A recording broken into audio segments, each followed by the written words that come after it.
My niece removed my founder's badge in front of 200 people and told them I was no longer fit to run the harbor I had built. She did it gently. That was Celia's gift. She could ruin you in a voice soft enough to sound like concern. Blue Heron needs steady leadership, she said from the stage, one hand on my shoulder as if helping an old woman keep her balance. Behind us, a screen showed security footage of me walking away from an open fuel valve. Aunt Evelyn has given 40 years to this company. Now she deserves the grace to step back. A few people applauded. Then Nolan, her husband and our chief financial officer, reached for the brass badge pinned to my jacket. It carried my name, the company seal, and the date Samuel and I opened our first oyster nursery. Nolan's fingers smelled faintly of diesel. Not our diesel, ours was clear marine fuel. The stain on his cuff was red. I looked at it, then at Celia, and let my shoulders fall as though the moment had defeated me. "All right," I said, "keep the badge." Relief moved across her face. She did not know that in 37 years of inspecting marine losses, I had learned one rule better than any other. People who stage an accident remember the damage. They forget the tide. Before I tell you how my family turned a dead tank of oysters into proof that I was losing my mind, tell me where you're listening from. And if someone has mistaken your patience for weakness, stay with me. Some mistakes become visible only when the water starts moving backward. My name is Evelyn Mercer. I was 71 that October, a widow for 6 years, and co-founder of Blue Heron Oyster and Harbor Company in St. McHale's, Maryland. Before Blue Heron, I worked as a marine insurance surveyor. When a fishing boat burned, a yacht sank at its slip, or a warehouse claimed seawater had ruined cargo, I was sent to determine what actually happened. I learned to read scorch patterns, bilge stains, corrosion lines, engine hours, weather reports, and men who answered simple questions too quickly. Water leaves records, so does fuel, so do lies. Samuel used to say I could walk onto a dock and make guilty machinery confess. We built Blue Heron from 2 floating cages, a borrowed skiff, and a patch of leased shoreline no banker considered worth financing. Samuel understood oysters as living things. I understood risk. Together, we kept the business alive through hurricanes, disease closures, loan recalls, and one winter when the bay froze hard enough to walk across. After Samuel died, Celia stood beside me at the funeral and held my hand through the service. She was my sister's daughter, but I had raised her from 14. Her younger brother, Aaron, came to us too. Their mother died in a highway accident, and their father disappeared into promises he never kept.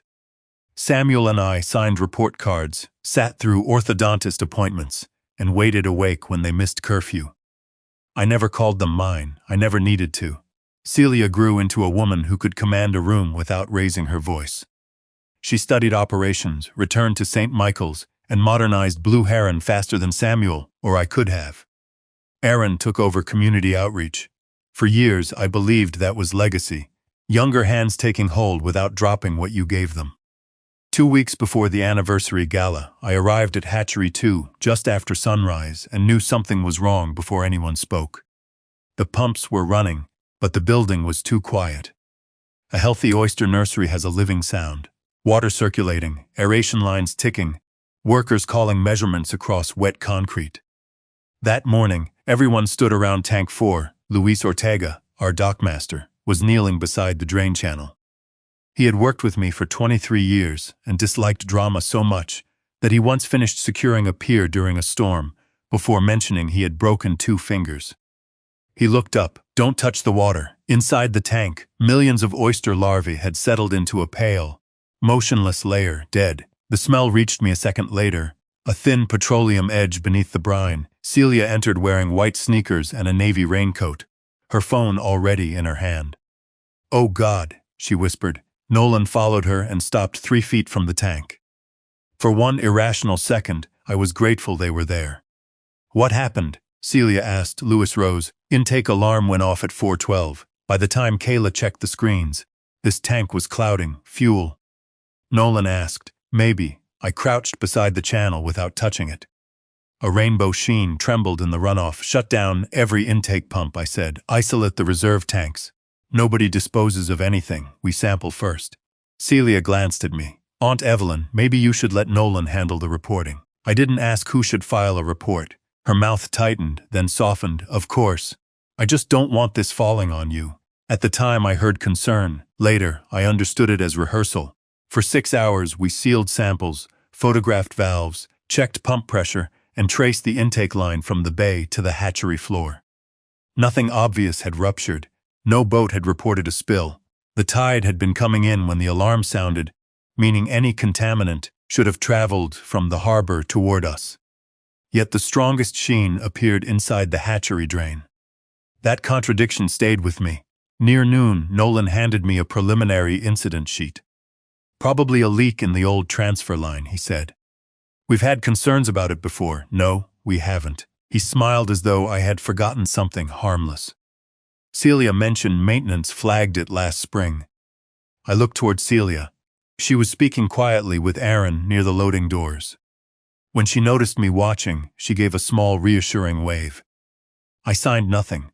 That evening, after the inspectors left, I went into the old accounting office. Samuel had refused to renovate because he said every business needed one room ugly enough to keep it honest. A fuel receipt sat in my inbox, forwarded from purchasing. 286 gallons of dyed diesel, delivered to Blue Heron 3 nights before the larvae died. The dock code was ours, the authorization number was ours, but the signature belonged to no employee I had ever hired. Beside the unfamiliar name was a handwritten note, after midnight delivery approved by Cr. Celia Ross. I read the receipt 3 times before I allowed myself to think Celia's initials meant what they appeared to mean. Cr. at Blue Heron, those letters could have belonged to a carrier code, a receiving category, even a software field someone had abbreviated badly. 37 years in claims work had taught me never to build a conclusion around the first explanation that made me angry. So I printed the receipt, folded it once, and placed it inside my jacket. Then I went looking for my niece. I found Celia in the glass conference room overlooking the harbor, speaking with Nolan and Aaron. She stood at the head of the table, one hand resting on a stack of incident reports, the gray water behind her streaked with late afternoon rain. When she saw me, she ended the conversation immediately. "Give us a minute," she told the men. Aaron looked relieved to leave. Nolan did not. He gathered his laptop slowly, watching me over the screen before following Aaron into the hall. Celia waited until the door closed. "You should be home," she said. "You've been here since sunrise." I set the receipt on the table between us. "What is this?" She looked down. There was no visible shock, no sharp breath, no startled reach for the page. Only a slight pause before she picked it up. That pause mattered, but it was not proof. "This must be the delivery Nolan mentioned," she said. "Dyed diesel was delivered to our dock after midnight." "So it says, approved by CR." Her eyes lifted to mine. "I approved an emergency vendor transfer last week. One of the service boats was low, and purchasing said our regular supplier couldn't make the schedule. We don't use dyed diesel in those boats. I know that now." She said it without defensiveness, which made the explanation sound more credible than it deserved. Celia placed the receipt back on the table and moved closer. "Aunt Evelyn, I'm not hiding anything from you. Purchasing made a mistake. If those initials are mine." Then I approved a delivery category without reading the fuel specification carefully enough. "You authorized an after-midnight delivery." Nolan said the driver was already on the eastern shore. "And who signed for it?" "I don't know." The answer came quickly, too quickly. Still, I said nothing. Celia reached for my hand. She had done that since she was a teenager whenever she wanted to soften a difficult conversation. At 14, it meant she had failed algebra. At 22, it meant she had dented Samuel's truck. At 44, it meant she needed me to believe the woman touching me was still the girl I had raised. "I'm sorry," she said. "I should have checked it myself." That was the plausible lie. Not a denial, not outrage, an admission small enough to seem honest. For a moment, I wanted to accept it.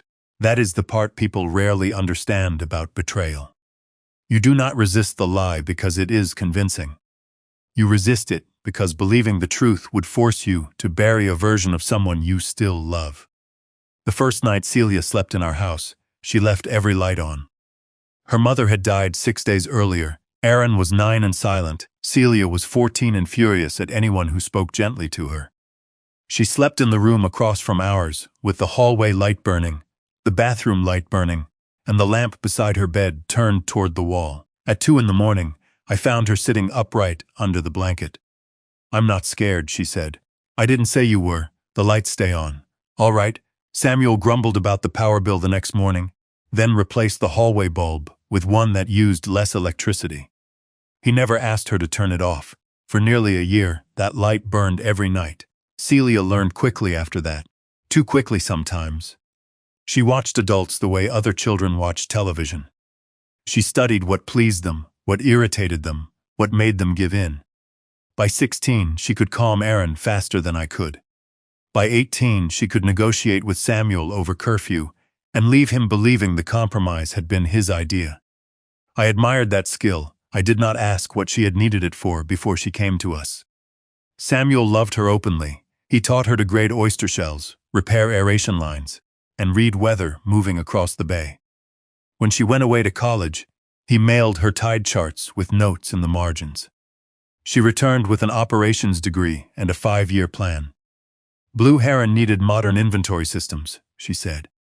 Better marketing, direct restaurant contracts, grant funding, a real human resources department, instead of Evelyn keeping everyone's emergency contacts in a metal box. She was right. Under Celia, our revenue grew. We added the education center. We secured restoration contracts with 2 counties. She made us look like the company Samuel had always believed we could become. After he died, I leaned on her more than I knew. That was the truth I had to account for. Grief does not always make you weak. Sometimes it makes you efficient. You keep moving, signing, approving, trusting the person who says, "I've handled it." Celia had handled everything: the funeral reception, the insurance forms, the payroll transition, the calls I could not bear to return. Maybe that was when the line between helping me and replacing me first became thin enough to cross. The next morning, Nolan came into my office carrying 2 coffees. He set one beside my hand. Celia told me about the receipt. I assumed she would. He sat without being invited. "We traced it," he said. "Vendor dispatch error. The driver delivered the wrong fuel type, and the night contractor signed under a temporary code." "What contractor?" "We're still confirming. Then you haven't traced it." His smile held, but only because he had practiced keeping it there. "We know the fuel never entered our main storage. How?" "Tank levels, which you supervise." His fingers tightened around the coffee cup. "Aster Marine is refunding the charge. I'm also recommending we centralize all fuel approvals under finance until this is resolved." There it was. A mistake had occurred under Celia's authority, and Nolan's solution was to give Nolan more authority. He leaned back. "One more thing, the insurer may require a broader operational review. Given the scale of the loss, we should be prepared for questions about leadership continuity." Leadership continuity. It's standard risk language. I used to write risk language, I know. The way he said it made the room feel smaller. That afternoon, Heron stopped by my office. He hovered near the door, hands in his pockets, wearing the uncertain expression he had carried since childhood whenever he knew something was wrong, but had not decided whose side was safest. "Celia's worried about you," he said. "Is she?" "She thinks you're taking the fuel issue personally. Millions of larvae died in my hatchery. How should I take it?" He looked at the floor. "She's trying to protect what you built." I almost asked him from whom. Instead, I waited until he left and opened the company archive. Celia had said the real estate discussions were only emergency valuation work after the contamination. A precaution, something responsible leaders did when insurers and lenders started asking questions. The archived email told a different story. It was addressed to an executive at Astor Cove Development. The subject line read, "Confidential site. Valuation Blue Heron Harbor parcel." The message contained maps of our shoreline, estimated demolition costs, and a proposed timeline for post-acquisition transition. It had been sent from Celia's account 3 months before a single oyster died. The next morning, my access card stopped working. I arrived at Blue Heron at 7:15, the way I had most mornings for more than 30 years. The parking lot was half empty. Gulls walked the roofline of Hatchery 1, waiting for somebody careless enough to leave a bait bucket uncovered. I crossed the boardwalk to the administration building and pressed my card against the reader. Red light. I tried again. Read the card had worked the previous afternoon for a few seconds. I stood there listening to the pumps below the floor, and the electronic chirp that told me my own company no longer recognized me. A young receptionist named Brooke saw me through the glass. She hurried over and opened the door from inside. Ms. Mercer, I'm sorry, we had a security update last night. Did everyone's card stop working? Her eyes moved toward the hallway.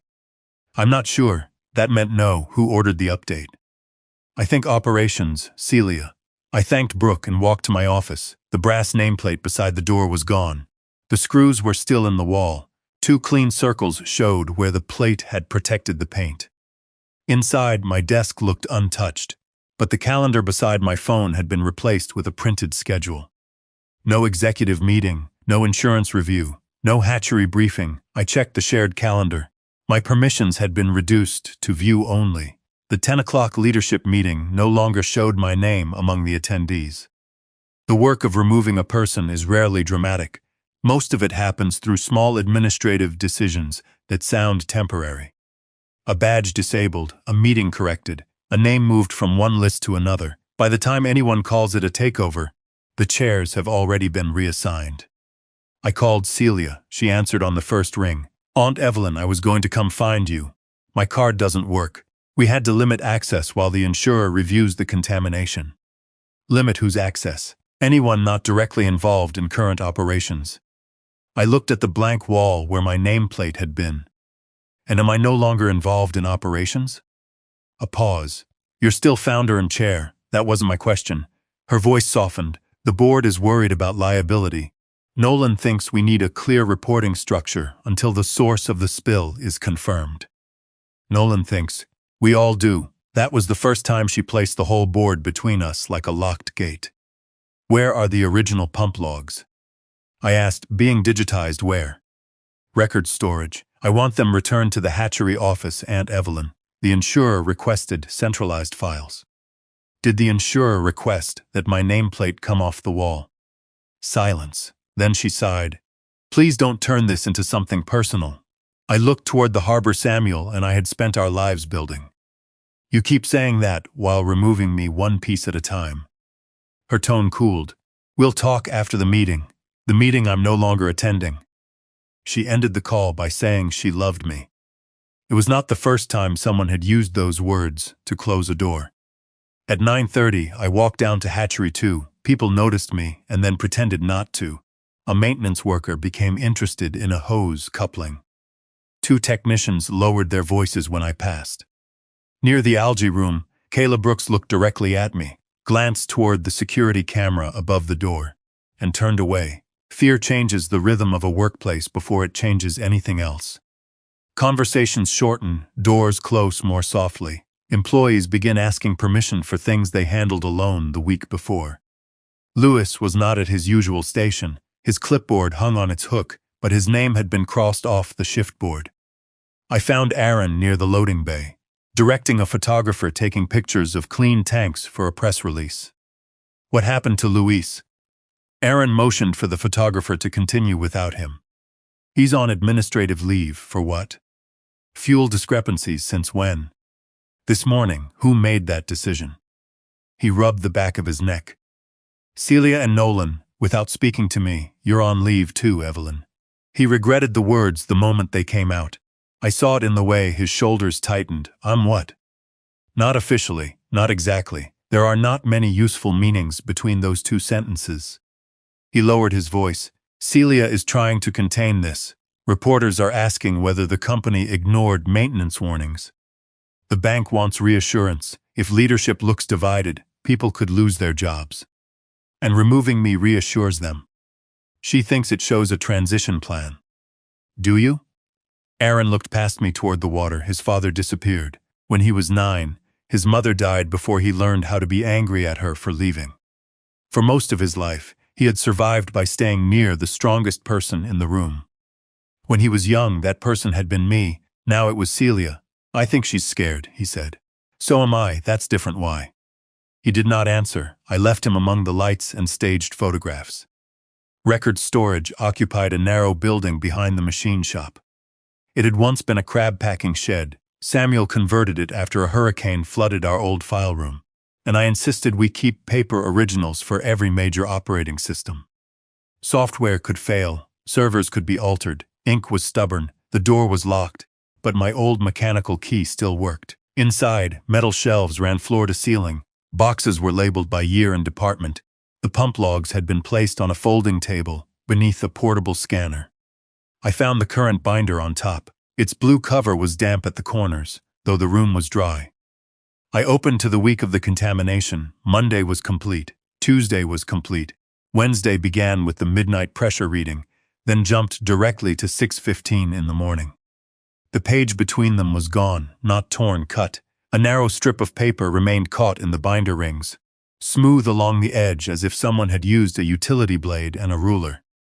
I ran one finger above it without touching. Pump flow, intake pressure, valve position, alarm history, and the initials of every person who entered the control room would have been recorded there.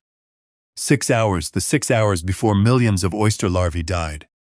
Behind me, the storage room door clicked shut. I turned before the latch finished settling. The storage room was empty, no footsteps, no shadow moving between the shelves, just the faint hum of the portable scanner and rain beginning against the metal roof. I crossed the room and pulled the door open. The alley behind the machine shop was clear. Whoever had closed it might have been a gust of wind. The latch was loose enough, the building was old enough, but the hairs along my forearms had already lifted. I went back inside, took out my phone, and photographed the cut page from 3 angles. Then I photographed the binder label, the table, the scanner, and the placement of every box around it. Old habits. When a scene might later matter, you record the ordinary things before someone rearranges them and calls your memory unreliable. I did not remove the binder. That would have told Celia I had found it. Instead, I opened the previous month's pump logs and carried only the numbers with me. For years, Blue Heron had tracked 3 systems separately: fuel delivered to the service fleet, fuel dispensed at the dock, and emergency fuel stored for generators. The records were tedious, repetitive, and useful for exactly the reason most people disliked them. They made theft difficult. By noon, I had spread copies of the meter readings across the old desk in my office. The computer access Celia had left me was nearly useless, but the printed maintenance summaries were still in a filing cabinet no one had thought to lock. I started with the known delivery, 286 gallons of dyed diesel. The supplier receipt claimed it had been transferred to emergency storage tank E3 at 12:48 in the morning. Tank E3 had a manual gauge. The reading the previous afternoon showed 612 gallons. The reading, taken the morning after the supposed delivery, showed 611. 1 gallon less, not 285 more. I checked the service fleet records. No vessel had taken dyed fuel. Our boats were not licensed to use it. The engines had not been opened. The dispensing meter had not advanced. The fuel had been delivered. It had not gone into any recorded tank. 286 gallons had entered our property and disappeared. At 1:15, Nolan appeared in my doorway. He did not knock. You're not supposed to be conducting an independent review. I'm checking arithmetic. The insurer has people for that. The insurer's people will ask why a delivery exists without a tank increase. His eyes moved to the papers. We already identified the problem. The old meter on E3 malfunctioned during the software change. E3 has a manual gauge. The electronic system imports the readings. The handwritten dip sheet does not. He came farther into the room and closed the door behind him. The readings are inconsistent because Luis stopped following procedure. There it was again. Every uncertain fact in the building seemed to end at Luis Ortega. What exactly are you accusing him of? I'm not accusing anyone. I'm saying his records are incomplete. You suspended him, pending review for missing fuel? For a pattern, Nolan placed a printed report on my desk. The document showed discrepancies going back 4 months. Small ones at first, 12 gallons, 9/17, then 43 in August, all assigned to shifts Luis supervised. I read the page twice. Where did this report come from? Finance reconciliation. Why have I never seen it? Because the totals were beneath the threshold for board reporting. And now we have contamination, a missing delivery, and 1 employee connected to both. It was a neat explanation, too neat, but neat explanations are not automatically false. Lewis had been angry about the new controls. He had argued with Nolan over fuel access and refused to use the digital sign-out system for weeks. He also knew every blind spot on the property. If anyone could move a tanker through the service gate without attracting attention, it was him. I disliked where the facts pointed. Disliking it did not give me permission to ignore them. Did Luis sign the midnight delivery? No, then who did? We're identifying the temporary contractor. You've been identifying that contractor since yesterday. Nolan's expression hardened. You're treating normal delays like evidence. I'm treating unanswered questions like unanswered questions. He leaned one hand against the desk. Evelyn, this is what Celia is worried about. You decide a detail feels wrong, and suddenly everyone around you is suspect. I have not accused anyone. You're looking at me like you have. The truth was, I was. Not because I had proof, because he was trying too hard to make uncertainty disappear. I picked up the discrepancy report. Send me the raw fuel exports. You no longer have operational authority. I am still chair, for now. The words slipped out before he could stop them. We both heard them. Nolan straightened his cuff and returned to the polished version of himself. I meant while the board completes its review, of course. He left the report on my desk and walked out. I waited 30 seconds, then called Luis. His phone went directly to voicemail. I tried again from the office landline. He answered, "Who is this?" "It's Evelyn." Silence then. I was told not to speak with anyone at Blue Heron. You've known me 23 years. Today I know you suspended me. I did not. You didn't stop it. That was fair. I looked at the figures Nolan had brought. Lewis, were you taking fuel? His silence changed, not hesitation, injury. When he answered, his voice had gone low and careful. You called to ask me that? The records show shortages on your shifts. The records show what finance printed. Did you move fuel off-site? No. Did you authorize a midnight delivery? No. Do you know who did? Another silence. This one was hesitation. Lewis, I know a truck came through the south gate. When? 3 nights before the kill. Why didn't you report it? I did. To whom? Celia. The name landed heavily. What did she say? That Nolan had arranged an emergency transfer. She told me not to interfere. Did you see where the fuel went? No. I was checking storm lines on Pier 3. By the time I got back, the truck was gone. Did you record anything? I wrote the plate number and the valve seal in the pump log. The cut page. I sat back. Do you remember the seal number? Part of it. 741 at the end. After the call, I opened the maintenance archive and searched the seal inventory. Valve seals were issued in numbered lots. Each color represented a year and purpose. The contamination photographs showed a yellow seal ending in 741. The inventory record told me that seal had belonged to a defective batch, recalled 11 months earlier. Every unused seal from that batch had been boxed and returned to purchasing. Celia had signed the return confirmation. At 4:30, as I was leaving, Kayla Brooks stepped out from behind the algae room. She looked toward the security camera, then motioned for me to follow her into the empty feed closet. Her face was pale. "Miss Mercer," she whispered. "The truck Mr. Ortega saw wasn't from our fuel company." "How do you know?" "Because I was here," she swallowed, "and the woman who opened the south gate for it was Celia." For a few seconds, I said nothing. Kayla stood between sacks of algae feed with both hands clasped tightly in front of her. "What time did you see her?" I asked. "After midnight, maybe 12:30. Were you scheduled?" She shook her head. "I forgot my chemistry notebook. I came back through the employee lot." "And you saw Celia open the south gate?" "Yes. Did she see you?" "I don't think so." "You don't think?" Kayla's eyes dropped. She looked toward my car. I turned the lights off. I wanted to ask why she had waited 3 days to tell me. I did not. 19-year-olds do not owe 71-year-olds courage on demand, especially when scholarships, references, and first jobs can be ended by one executive email.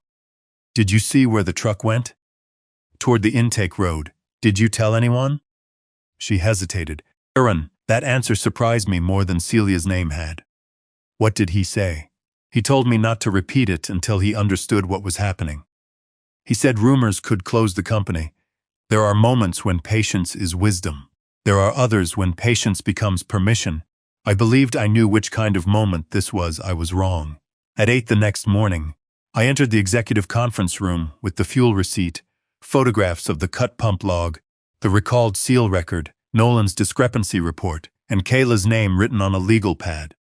Celia sat at the head of the table. Nolan was on her right. Aaron sat farther down, turning a pen between his fingers. The other 3 voting members were Martha Keene, a retired banker doctor, Paul Hensley, who chaired our Restoration Foundation, and Randall Price, owner of 2 seafood distribution companies. Celia looked at my papers. You weren't invited to this meeting. I founded the company holding it.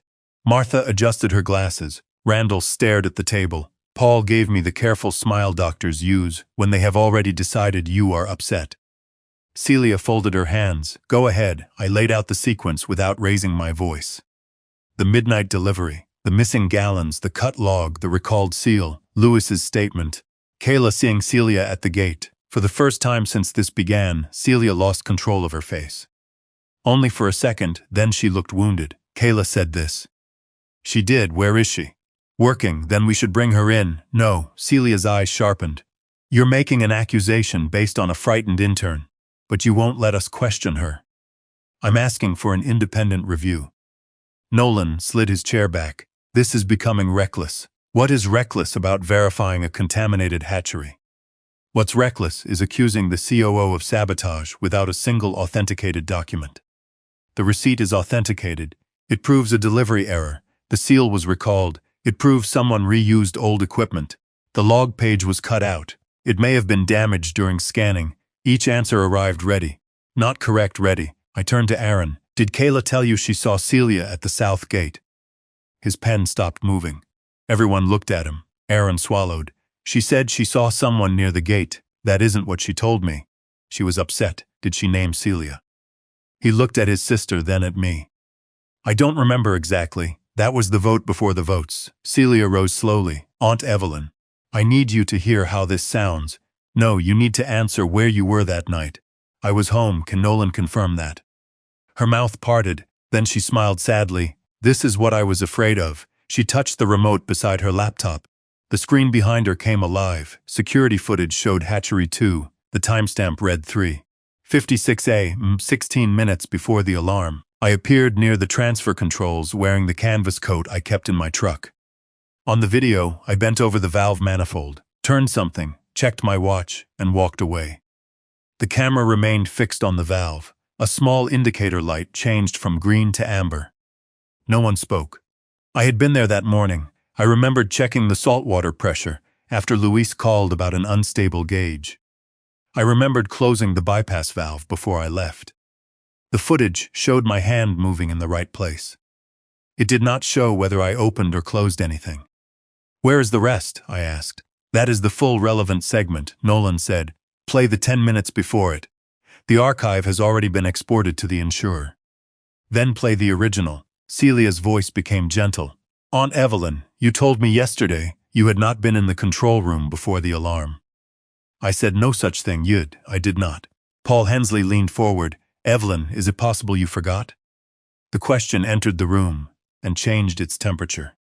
I remember why I was there. Then why didn't you mention it? Because nobody asked whether I checked a pressure gauge.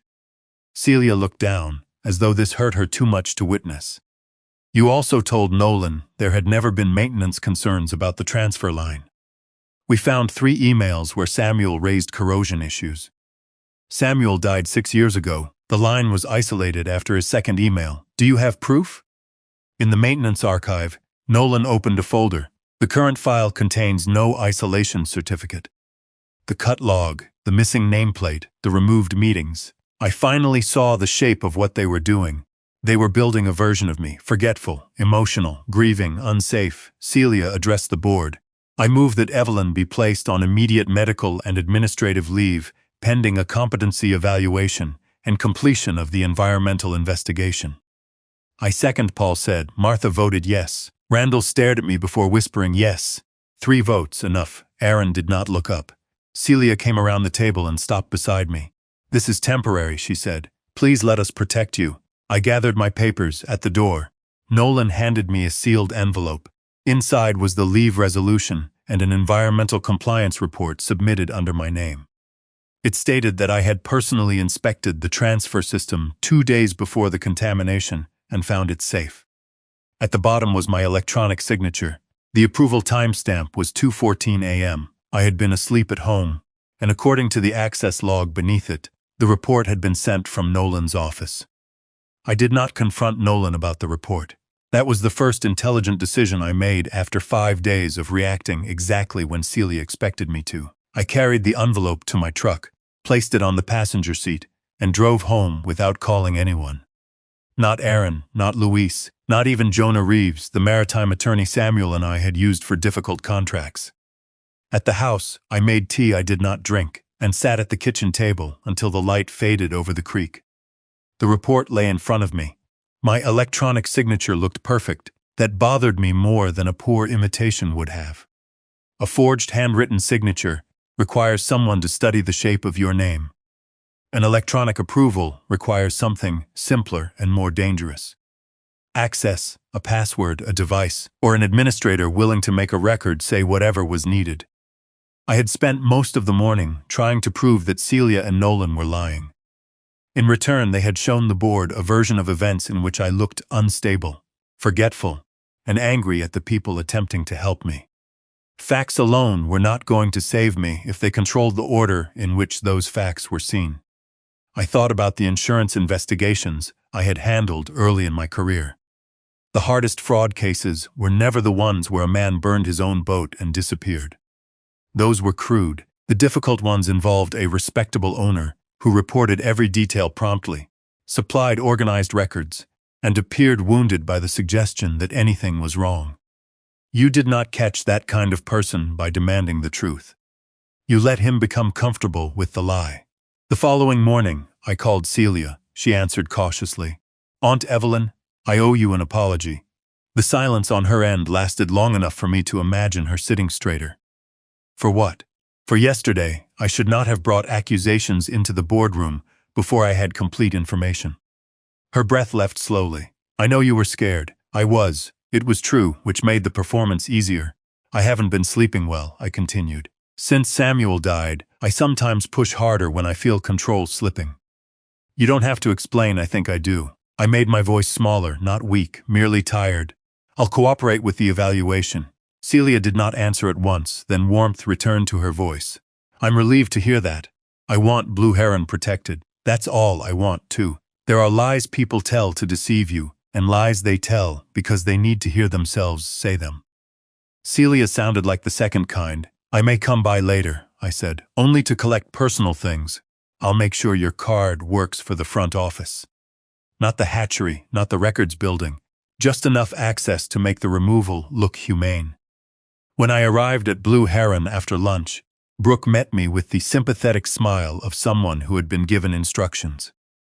My nameplate had been placed on my desk, not reattached to the wall, placed there like a memorial object. I packed slowly framed photographs, Samuel's brass tide clock, 2 survey manuals, a chipped coffee mug Aaron made at summer camp when he was 10. Employees passed the open doorway. Some offered kind words, others pretended to be busy. Celia came in carrying a cardboard box. "You don't need to do this today," she said. "I think it's better." She set the box on the desk. "The evaluation is Monday morning, Dr. Warren's office." "Your doctor?" "An independent specialist chosen by whom?" "The board's counsel." I nodded as though that satisfied me. Celia watched my face carefully. "Nolan feels terrible about the way the meeting went." "I'm sure he does. He can be blunt when he's under pressure. So can I," she smiled. For the first time since the larvae died, she relaxed around me. That was what I needed. I lifted Samuel's tide clock from the wall. Behind it was a pale circle in the paint and a narrow cabinet key taped to the back. Celia noticed neither. The key belonged to the old survey archive beneath my desk. She believed everything important had been digitized. Samuel never trusted a system that could be changed without leaving an eraser mark. After Celia left, I unlocked the archive and found the device authorization binder. Blue Heron required every executive laptop, office terminal, and remote login token to be registered by serial number. Most companies had moved this information online years ago. I had insisted on keeping quarterly printouts after investigating a marina claim where the electronic access history had been altered by the same administrator accused of theft. I turned to the current quarter. My account showed 3 approved devices: my office computer, my home laptop, my company tablet, The compliance report had been submitted at 2:14 a.m. from Terminal NRCFO02, Nolan's office workstation. That much I already knew. What I had not known was that my authorization token had been copied to that terminal 12 days earlier. The approval line listed the system administrator, Aaron Hale. I stared at his name. Aaron had avoided my eyes during the board vote. He had weakened Kayla's statement. Now his name sat beneath the digital transfer that allowed Nolan's computer to sign documents as me. It did not prove Aaron understood how the token would be used, but it proved he had helped place the weapon in Nolan's hand. I photographed the page, returned the binder exactly as I found it, and locked the cabinet. Before leaving, I stopped at the doorway and let Brooke see me wipe my eyes. I was not crying, but by the time I reached the parking lot, 3 employees had heard that Evelyn Mercer had broken down while clearing her office. Good, let them think I was tired. Let Celia believe the fight had gone out of me. At home, I removed every digital device from my study and began building the timeline on paper. Tide tables, fuel delivery, gate access, pump alarms, the forged report, the missing 6 hours. At 9 that evening, someone knocked on the back door. Louise stood outside in a rain-darkened jacket, holding a small plastic evidence sleeve. Inside was a yellow valve seal ending in 741. I cut it off the intake bypass the morning after the kill, he said. Before finance could collect it, you told me the fuel truck brought something onto the property. He stepped inside and closed the door behind him. I was wrong about one thing. What? They didn't steal our fuel. He placed the seal between us. They brought fuel in and pumped it straight toward the hatchery. Luis kept his hand beside the evidence sleeve, but he did not touch it again. The bypass line feeds the intake channel, he said. Not the storage tanks. Anyone who knew the layout could connect a portable pump at the service coupling and push fuel directly toward Hatchery 2. How long would it take? For 286 gallons. 20 minutes with the right pump. Less if they didn't care about pressure and the tide coming in, which meant the current would have carried the diesel toward the intake screens, exactly as the alarm history suggested. I looked at the yellow seal in the plastic sleeve. Why did you remove it? Because it wasn't ours. You recognized the number. I recognized the color. We stopped using yellow after the recall. Why didn't you bring this to me immediately? Luis stared at me across the kitchen table. Would you have believed me? The question deserved an honest answer. I don't know. He nodded once. That's why. There was no accusation in his voice. That made it worse. I had known Luis for 23 years. I had trusted him during storms, equipment failures, payroll shortages, and the winter Samuel was too sick to come down to the docks. Yet when Nolan placed a polished report in front of me, I had asked Luis whether he was stealing. Numbers had taught me discipline. They had also given me a way to wound people while pretending I was only being objective. I was wrong to accuse you, I said. You asked a question. I asked it after letting them suspend you. He looked toward the dark window. My father worked 31 years at a cannery. When it closed, the company blamed missing inventory on him and 4 other men. They never proved anything. They didn't have to. People heard the accusation. He turned back to me. I won't retire with that attached to my name. You won't. This time, I did not offer comfort I had not earned. I offered a plan. The following morning, Luis and I drove to Annapolis to see Dr. Meena Patel. Meena ran a small estuarine chemistry laboratory in a renovated warehouse near Spa Creek. She had consulted for blue heron twice, both times after algae blooms damaged county restoration beds. She was precise, skeptical, and unimpressed by important titles. Those qualities had made Celia dislike her almost immediately. Meena met us at the side entrance wearing a lab coat over jeans and motioned toward the plastic sleeve. Before you give me that, tell me who touched it. Louis removed the seal, I said. He placed it in the sleeve. I handled the outside once gloves. No, where was it stored? In his locked tackle cabinet for 2 nights, then at my house overnight. Anyone else have access? Louis shook his head. Meena did not criticize us. She simply wrote everything down. That limits what I can say in court, she said. It doesn't make the object useless. It means I have to distinguish between investigative value and evidentiary value. That was why I had come to her. People who promise certainty are usually selling something. Mina examined the seal beneath a magnifier. The cut pattern is clean, she said. Bolt cutters. Probably there's residue along the inner edge. Diesel. Luis asked. Possibly, I won't guess. She placed it in a new container, labeled the transfer, and signed across the seal. Then I told her about the hatchery samples. Blue Heron's contamination protocol required 3 collections. 1 from the affected tank, 1 from the intake channel, and 1 from the harbor beyond the property line. Each sample should have been sealed, logged, refrigerated, and delivered to an independent laboratory. Mina pulled up the reports. I received 3 bottles, she said. Tank 4, intake channel, and offshore control. Did you collect them? No, Blue Heron staff delivered them. Who signed the transfer? She opened the scanned chain of custody form. Aaron's name appeared beneath the first transfer. A courier named Dennis Cole had signed the final delivery. Between those 2 signatures was a blank section where temporary storage should have been documented.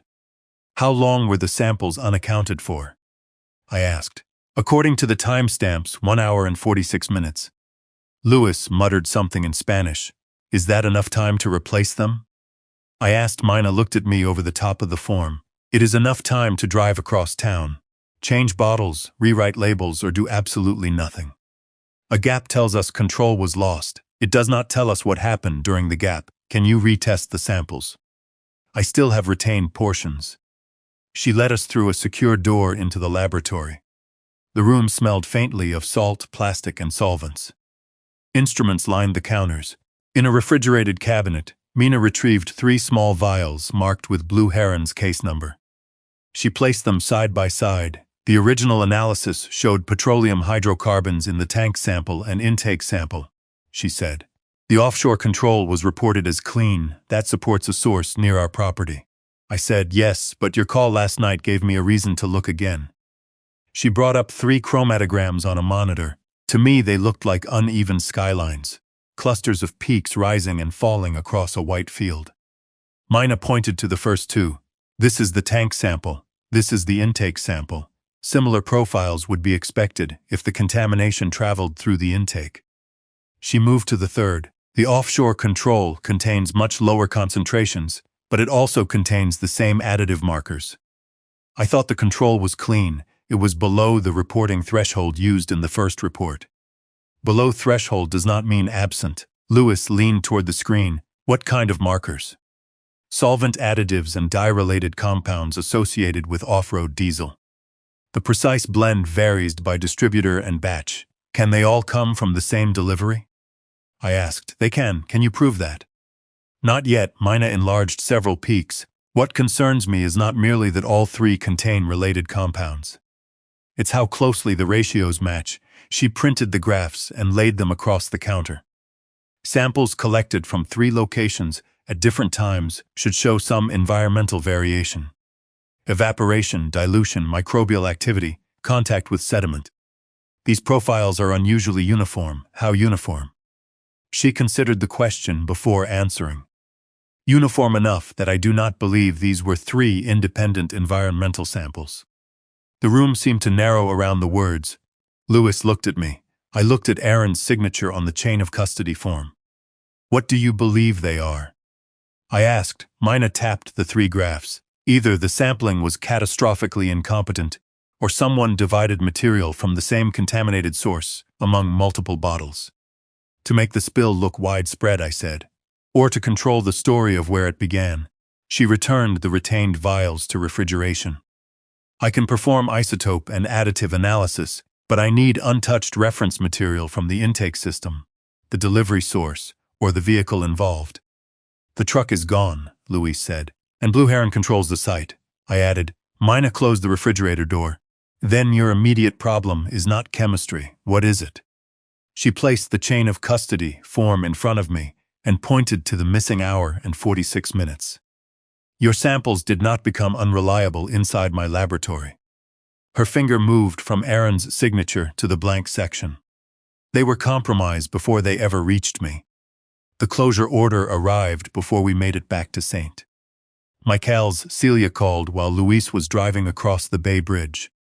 I watched her name pulse on the dashboard screen and let it ring twice before answering. The Maryland Department of the Environment, is suspending hatchery operations, she said. Effective immediately. For how long?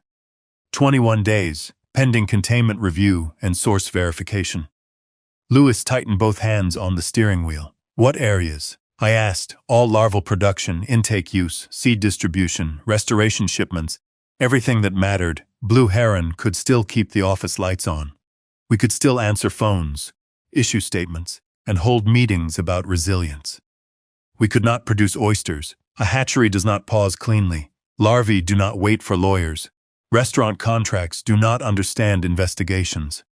County restoration schedules are tied to seasons, tides, and water temperature. Lose 3 weeks at the wrong point in the cycle, and the damage spreads months beyond the order itself. How did the agency decide this so quickly? I asked. Nolan submitted the preliminary contamination report. The report that used compromised samples? A short silence. What are you talking about? I looked at Luis. He gave the smallest shake of his head. Not yet, nothing, I said. I'm asking whether the laboratory findings were final. They were sufficient, for closure, for public safety. Celia's voice sharpened as though I had forced her to defend the bay from me. We have 43 employees depending on us. I need you not to interfere while we stabilize this.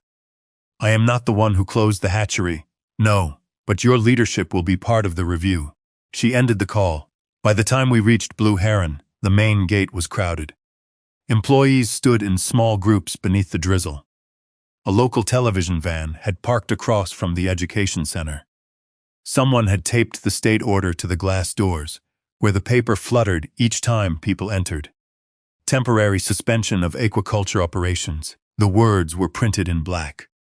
The fear around them had color. Brooke was crying behind the reception desk. 2 hatchery technicians argued quietly about whether hourly staff would be paid. A delivery driver demanded to know what to do with 3 pallets of feed. Near the dock, Kayla sat on an overturned bucket with her phone in both hands and her face blank. Lewis started toward the maintenance building. A security guard stepped in front of him. You're not authorized on site. Lewis stopped. The man was 20 years younger and looked ashamed to be saying it. I need my tools, Luis said. Mr. Ross said personal property will be boxed and delivered. I don't want Nolan Ross touching my tools. The guard looked at me for help. For 23 years, Luis had carried the emergency keys for every working part of Blue Heron. Now he could not walk 10 yards onto the dock. I'll get them, I said. You're not cleared either, the guard replied. That was when I understood the closure was doing more than protecting Celia from scrutiny. It was clearing the property of people who knew where things belonged. At 3 that afternoon, Celia held an all-staff meeting in the education hall. I was permitted to attend as founder, provided I did not speak without recognition. Those were the exact words in the email. Rows of folding chairs faced the aquarium wall. Employees sat in wet jackets, whispering. Nolan stood near a screen displaying charts of projected losses. Celia took the microphone. We are facing the most serious operational crisis in Blue Heron's history, she began. But this company has always survived because we put community before pride. Her eyes found mine on the word pride. She explained the 21-day suspension, the immediate furlough of 19 hourly employees, and reduced schedules for another 11. A woman in packing raised her hand. Are we getting paid? Celia's expression softened. We are working on emergency assistance. That meant no. Nolan advanced the slide. The closure would trigger a possible breach of Blue Heron's operating loan covenant. If revenue fell below the required ratio, Chesapeake Coastal Bank could freeze the credit line that covered payroll, feed purchases, vessel insurance, and restoration work. How long before that happens? Aaron asked from the front row. Potentially 12 days, Nolan said, not 21, 12. The room shifted. People began calculating rent, medicine, school fees, truck payments. Celia waited until the fear had settled properly. Then she offered the solution. Astor Cove Development has approached us with an acquisition proposal. No one spoke. On the screen appeared a photograph of the harbor at sunset, followed by a rendering of elegant cottages, restaurants, public boardwalks, and a small heritage oyster center, placed where Hatchery 2 currently stood. Celia described job preservation, environmental remediation, and a transition fund for employees. She did not use the word resort. She used revitalization. What happens to the restoration program? Someone asked. Astor Cove has committed to honoring Blue Heron's public mission. How many jobs? Another employee called. We're negotiating. That meant fewer. The offer was $11.8 million. 3 months earlier, the confidential valuation in Celia's email had placed Blue Heron's harbor parcel and permits above $18 million. Contamination had reduced the price by more than $6 million. Or created an excuse to. After the meeting, Aaron caught me near the aquarium doors. You knew they were discussing a sale. I knew Celia contacted Astor Cove before the spill. His face changed. What? 3 months before, that doesn't make sense. It makes perfect sense. You just don't like what it means. He looked toward his sister, who was surrounded by employees, asking whether their health insurance would continue. She wouldn't destroy the hatchery, then help me prove she didn't. Aaron's jaw tightened. You've already decided. No, I decided the timeline deserves an honest answer. He glanced at Nolan, then lowered his voice. The bank really can freeze us. That part isn't invented, I know. If this sale falls apart and the company collapses, everyone will blame you. Do you? He did not answer. That evening, I called Jonah Reeves and told him everything. The compromise samples, the closure, the covenant deadline, the Astor Cove offer. When I finished, he asked me to forward the site materials from Celia's archived email. I did. 20 minutes later, he called back. Evelyn, open the architectural packet. I found the attachment and enlarged the first page. Astor Cove's concept plan showed the entire Blue Heron property divided into demolition zones. The hatchery, the education center, the maintenance shop, even Samuel's old survey office. In the lower right corner was the plan date, June 14, 11 weeks before the contamination. Jonah spoke quietly. They didn't design this in response to the closure. I stared at the red demolition lines crossing the harbor Samuel and I had built. No, I said. They were waiting for a reason to use it. By Friday morning, everyone at Blue Heron believed I had become the problem. That was useful. Celia scheduled an all-staff meeting at 9 in the education hall to explain the Astor Cove proposal in more detail. 43 chairs had been arranged in rows beneath the suspended skeleton of a striped bass Samuel bought at an estate auction and spent 3 weekends assembling incorrectly. I arrived 10 minutes early with a cane I did not need. It had belonged to Samuel after his second knee surgery. Dark walnut brass handle worn smooth where his thumb used to rest. Brooke saw it first. Her face changed. Within minutes, the room knew Evelyn Mercer had started using a cane. Small details travel quickly when people are already waiting for a decline. I chose a seat in the second row instead of the chair reserved for me beside the stage. Celia noticed. Nolan did too. Aaron stood near the sound equipment with a folder pressed against his chest. When our eyes met, he looked away. Celia began by reviewing the closure, the frozen credit line, and the furloughs. She had improved the presentation since the previous meeting. The Astor Cove renderings now showed oyster boats tied beside the future boardwalk, as if working watermen would be welcome between the wine bar and luxury cottages. The proposal preserves the spirit of Blue Heron, she said. Not the hatchery, not the restoration beds, the spirit. When she finished, I raised my hand. The room became silent before Celia called on me. I pushed myself up slowly, leaning more heavily on Samuel's cane than necessary. I need to say something, I began. Celia's posture changed. She had expected resistance. I have not handled the past week well. Several employees shifted in their chairs. I allowed fear and grief to shape the way I spoke to people who were trying to keep this company alive. I questioned motives before I had complete evidence. I embarrassed members of my family and undermined confidence at a time when our employees needed stability. Every sentence contained enough truth to carry the lie around it. I had been afraid I had questioned motives before my evidence was complete. I had undermined Celia's confidence. I had simply stopped believing those were mistakes. I'm sorry, I said. Celia's eyes shone, not with tears, with relief. I built Blue Heron with Samuel, but building something does not give you the right to endanger it because you cannot bear to let go. That line hurt more than I expected, perhaps because some part of me still feared it might be true. I looked around at the people who had worked beside me through storms, harvest failures, and lean years. If Astor Cove can preserve jobs and protect the harbor, I will consider supporting the sale. The silence broke, someone exhaled, someone else whispered, "Thank God." Celia came down from the stage and embraced me. She held me tightly enough for the room to see devotion. "You're doing the right thing," she whispered beside my ear. I kept one hand on the cane and let the other rest lightly against her back. "I hope so." Nolan shook my hand afterward. His palm was dry, his grip confident. "This will make the bank much more comfortable," he said. "I'm glad. There are still technical steps. Aquaculture permits, shoreline use agreements, restoration obligations. You need my signature, eventually." He smiled. "But we'll make sure you understand everything." That afternoon, Celia restored limited access to my company email and added me to the sale transition committee. Not because she trusted me, because Maryland aquaculture permits could not simply be transferred with the land. Several were held under the original operating entity, with me listed as responsible principal. Astor Cove could buy the buildings, equipment, and shoreline contracts without my cooperation. They could not operate the permitted oyster grounds. I became useful again. Usefulness is not the same as power, but it can get you invited into rooms where power becomes careless. Jonah came to my house after dark. He parked 2 streets away and entered through the back garden, which would have amused Samuel. He always believed lawyers preferred front doors because they charged by the entrance.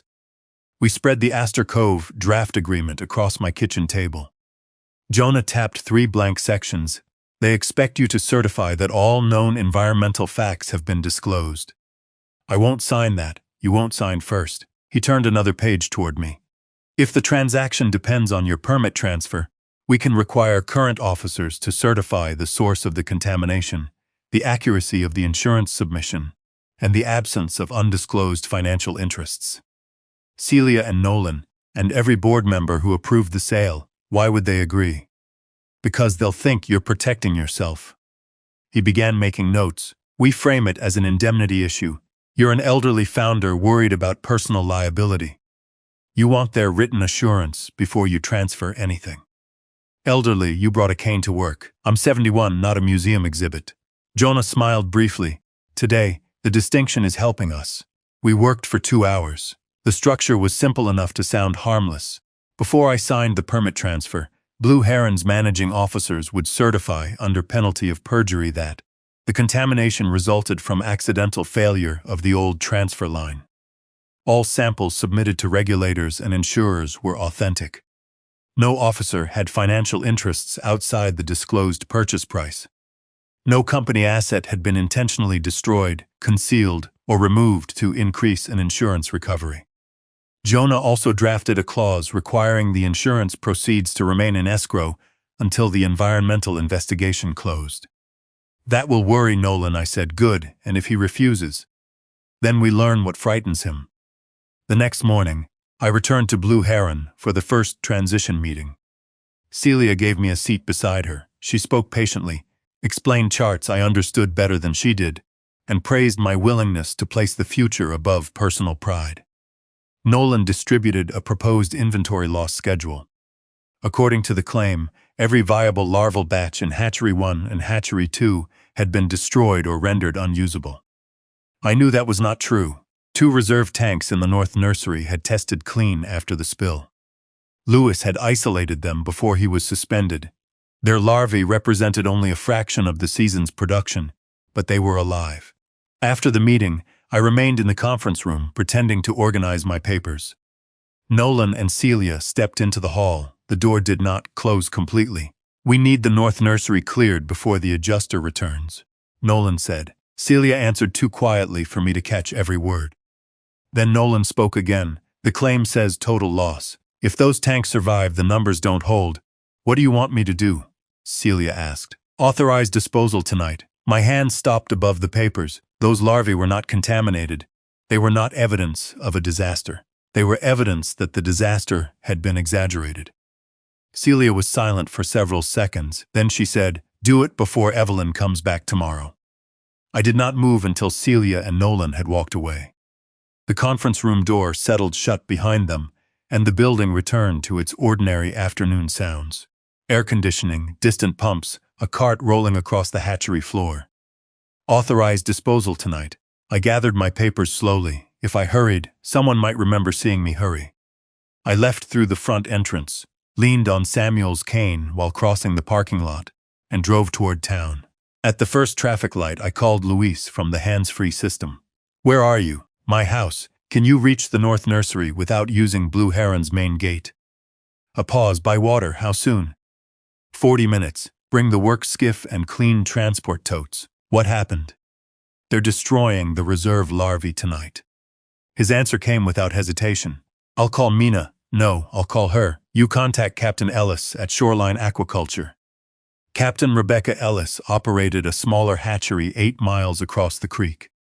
Samuel had helped her secure her first county contract, and she had repaid the favor over 20 years in storm supplies, spare pump parts, and one unforgettable Christmas morning when our generator failed.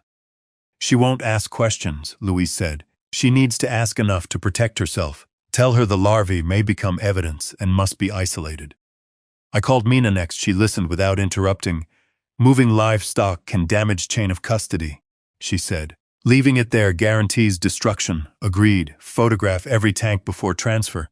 Record temperature, salinity, oxygen, and time. Continuous video if possible. New gloves for every sample.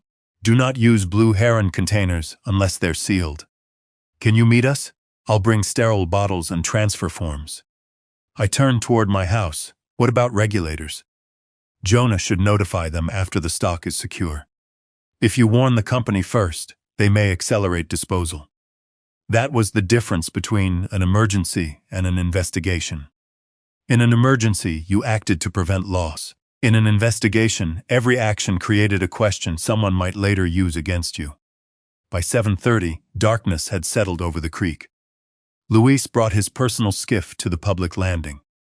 Mina arrived in a dented station wagon with 3 coolers, evidence tape, and enough paperwork to make the operation legal if not graceful. I wore an old waterproof coat and left Samuel's cane in the car. "Your recovery is remarkable," Luis said. "Temporary improvement," he almost smiled. We crossed the creek without navigation lights until we neared Blue Heron. Then Luis switched on the required red and green lamps. There was no reason to add boating violations to our problems. The North Nursery stood apart from the main hatchery on pilings near the marsh. Its water intake came from a separate shallow line, installed years earlier for experimental low-salinity batches. Luis tied the skiff beneath the service platform. No lights were visible inside. He used an old maintenance key on the lower door.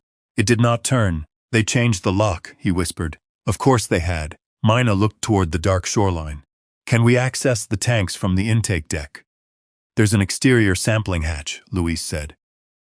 "Too small for the totes. What about the emergency drain?" He looked at me. "It empties below the platform. We could draw the larvae through a food-grade hose, but the transfer would be rough." "Would they survive?" "Most of them. Then most is better than none." Luis retrieved a coiled sanitary hose from the skiff. Mina photographed the sealed exterior coupling before he touched it. The seal number matched the maintenance record Luis kept at home. For the next 90 minutes, we worked beneath portable red lights. Luis connected the hose to the emergency outlet. Mina measured the water. I recorded every reading and filmed the transfer continuously. The larvae were nearly invisible, small living specks suspended in dark water. To anyone passing onshore, we might have looked like 3 elderly criminals stealing rain.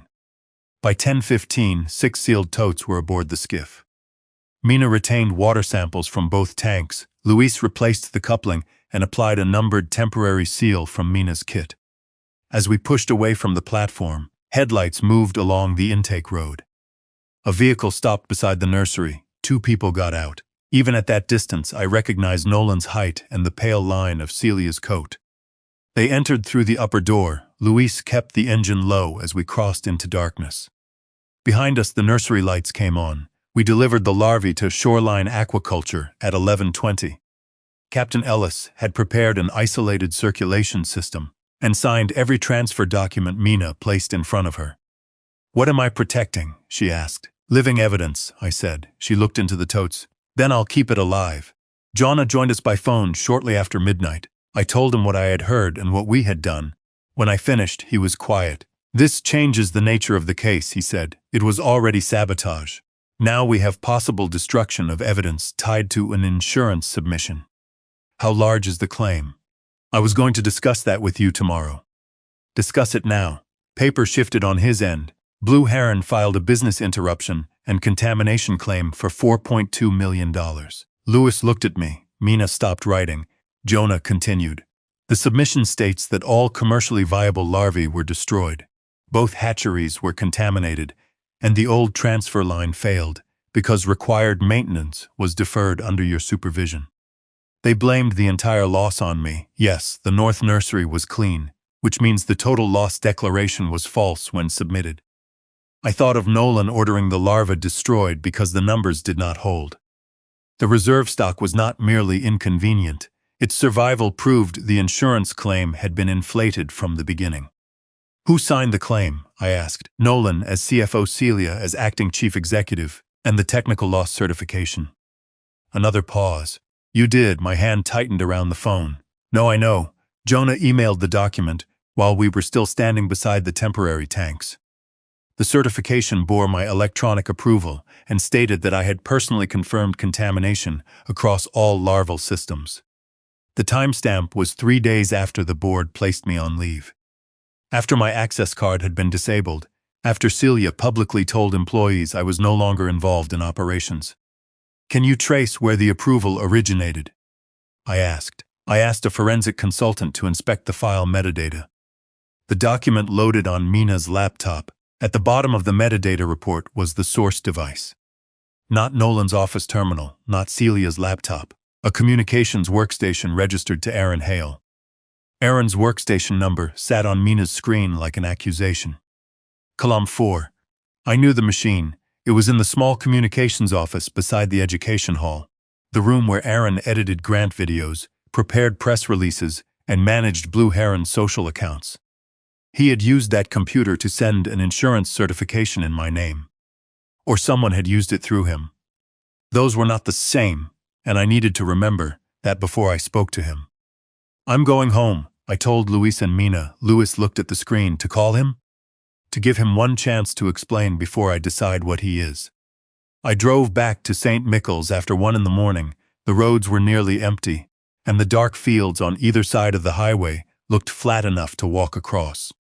Aaron had been 9 when he came to live with us. For the first 6 months he hid food beneath his bed.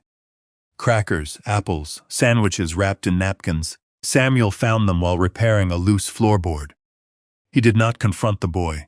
He bought a plastic container with a blue lid, filled it with snacks, and placed it in the bedroom closet.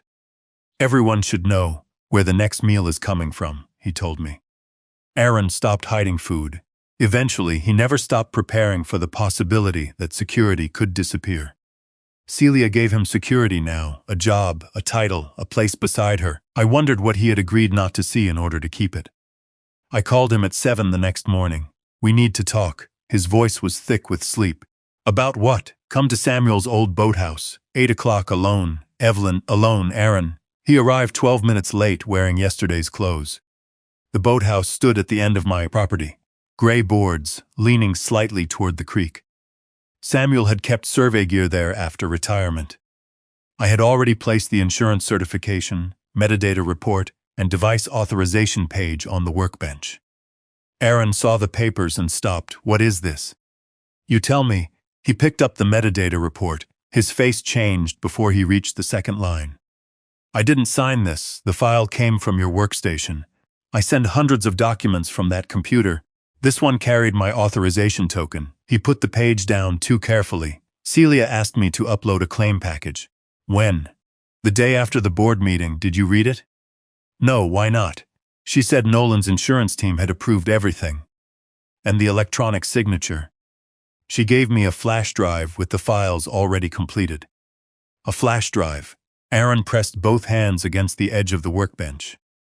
She told me the system wouldn't accept the package from Nolan's computer because your original policy credentials were attached to the environmental coverage. So you sent it from yours? Yes, in my name. I thought you had approved it before the leave vote. The certification says I inspected tanks after I was removed from the property. His eyes closed. I didn't read the dates. That is not a defense. I know, you know now. He turned away and looked through the dusty window toward the creek.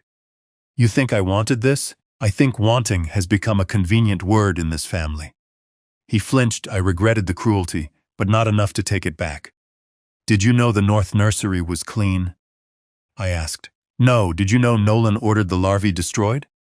His head snapped toward me. What? We moved them last night. You stole company stock. We preserved evidence they planned to kill. He stared at me as if the ground beneath the boathouse had shifted. Celia wouldn't authorize that. I heard her no. The word came out softly, not disagreement. Pleading, I slid the claim summary toward him. $4.2 million, total loss. Deferred maintenance blamed on me. Clean larvae ordered destroyed because their survival contradicted the claim. Heron read the first page. His breathing changed. I only handled communications. You transferred my digital authorization. She said it was routine. You weakened Kayla's statement in front of the board. I was trying to keep her out of it. You told the board she did not clearly identify Celia. Because if Kayla accused her publicly and couldn't prove it, Celia would have fired her before lunch. Did Kayla name her? Heron looked at the floor. Yes, there it was, not innocence, not full guilt. The dangerous middle occupied by people who tell themselves each compromise is too small to define them. I need access to the original video from Hatchery 2, I said. Nolan exported it. I need the server copy. He restricted the archive. You administer communications backups. His face tightened. If I give you company data, Celia will know. She may. I could lose my job. You may. What happens to her? I don't know. That isn't true. It is the only true answer I have. He paced once across the narrow room. She raised me too. So did I. That's not what I meant. I know exactly what you meant. I let the silence remain. Finally he asked, what are you planning? Nothing you need to know yet. You expect me to help without telling me where this ends. I expect you to decide whether your loyalty is to Celia or to the truth. Those are no longer the same thing. Heron left without agreeing, but he did not take the documents. At 10, Jonah arrived with a woman named Marisol Grant from Atlantic Mutual's Special Investigations Unit. She was in her 50s, compact, direct, and uninterested in family explanations.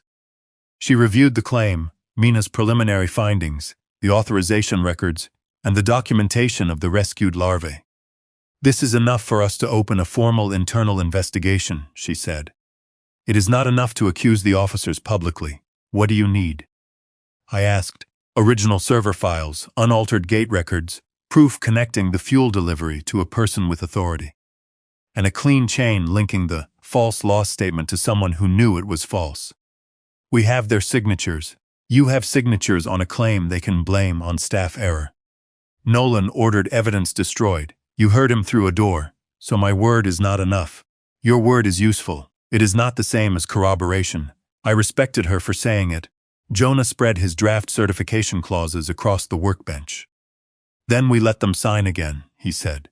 This time after the facts are stated plainly. Marisol, read the clauses. If they certify the sample integrity, total loss, and accidental origin while knowing otherwise, that changes the case. Will you be present? I asked, not visibly, not yet.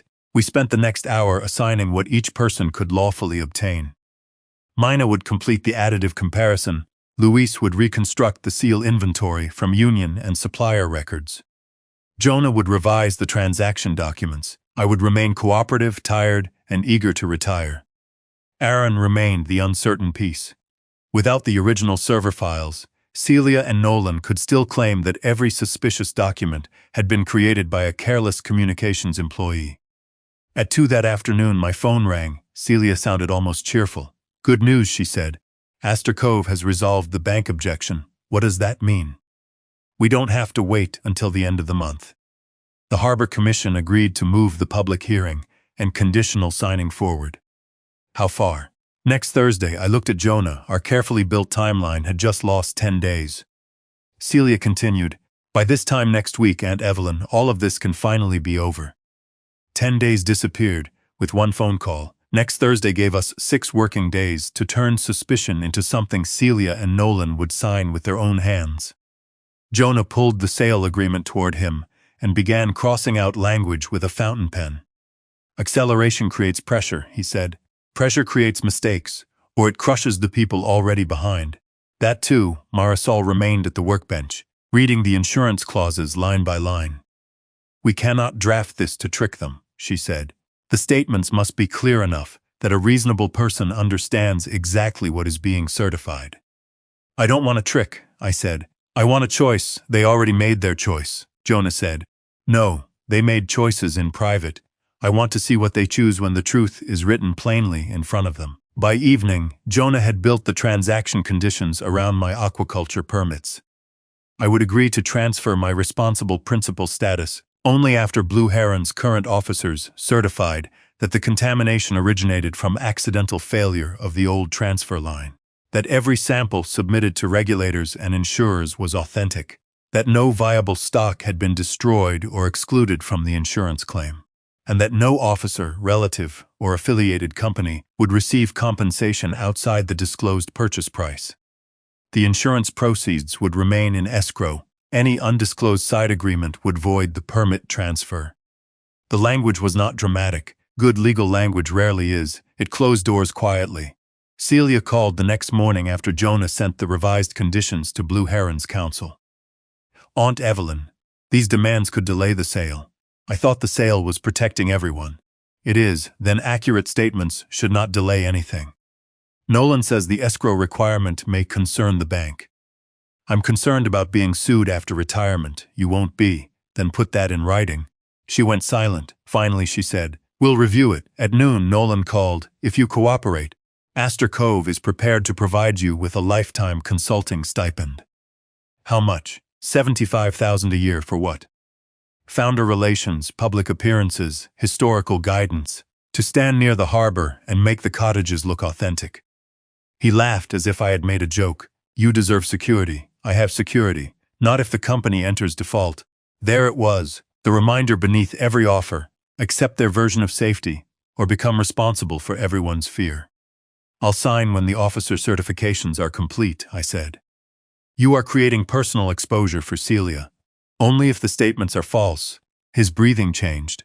Do you understand how damaging it will look if you derail this over technical language? I spent 37 years reading technical language after things burned. He ended the call without saying goodbye. That afternoon I met Kayla at a diner outside Easton, where nobody from Blue Heron was likely to recognize us. She arrived in a university sweatshirt and kept checking the parking lot.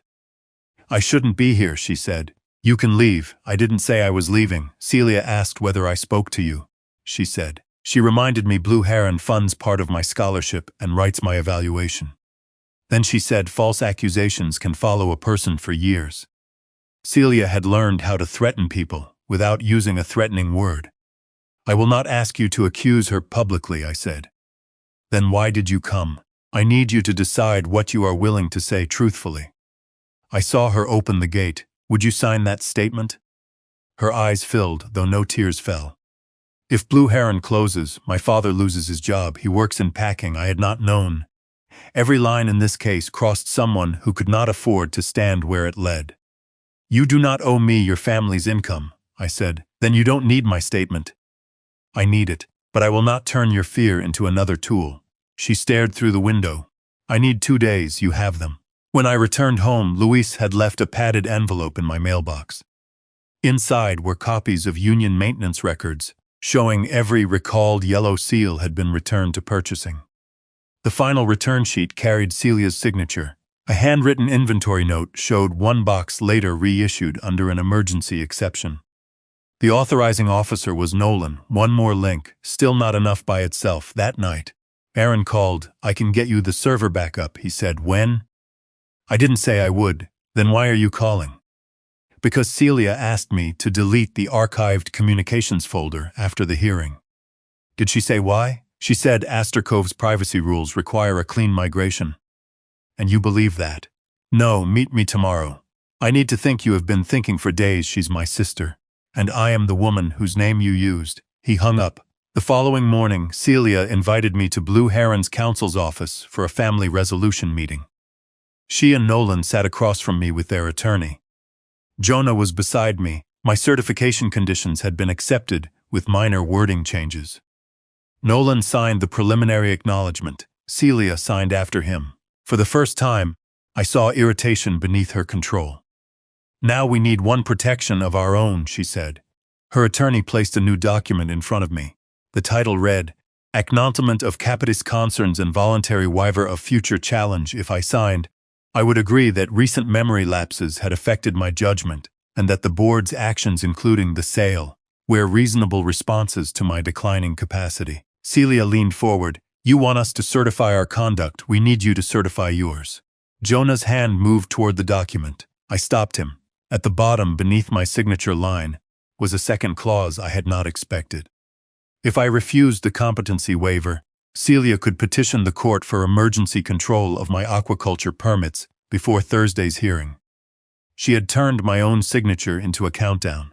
I left the waiver unsigned. Celia watched me slide it back across the conference table.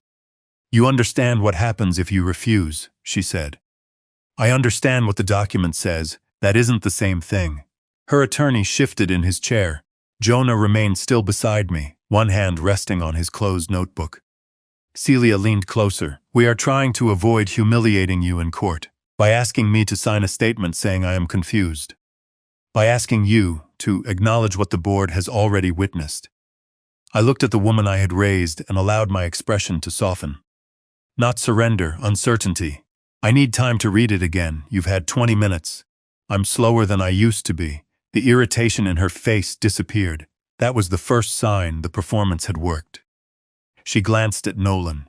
He leaned back, studying me with the professional interest of a man watching an investment finally move in the expected direction. Celia took the waiver and placed it inside her folder. "You have until Monday at noon," she said. "After that, counsel will file the emergency petition." Jonah and I said little until we reached the parking garage.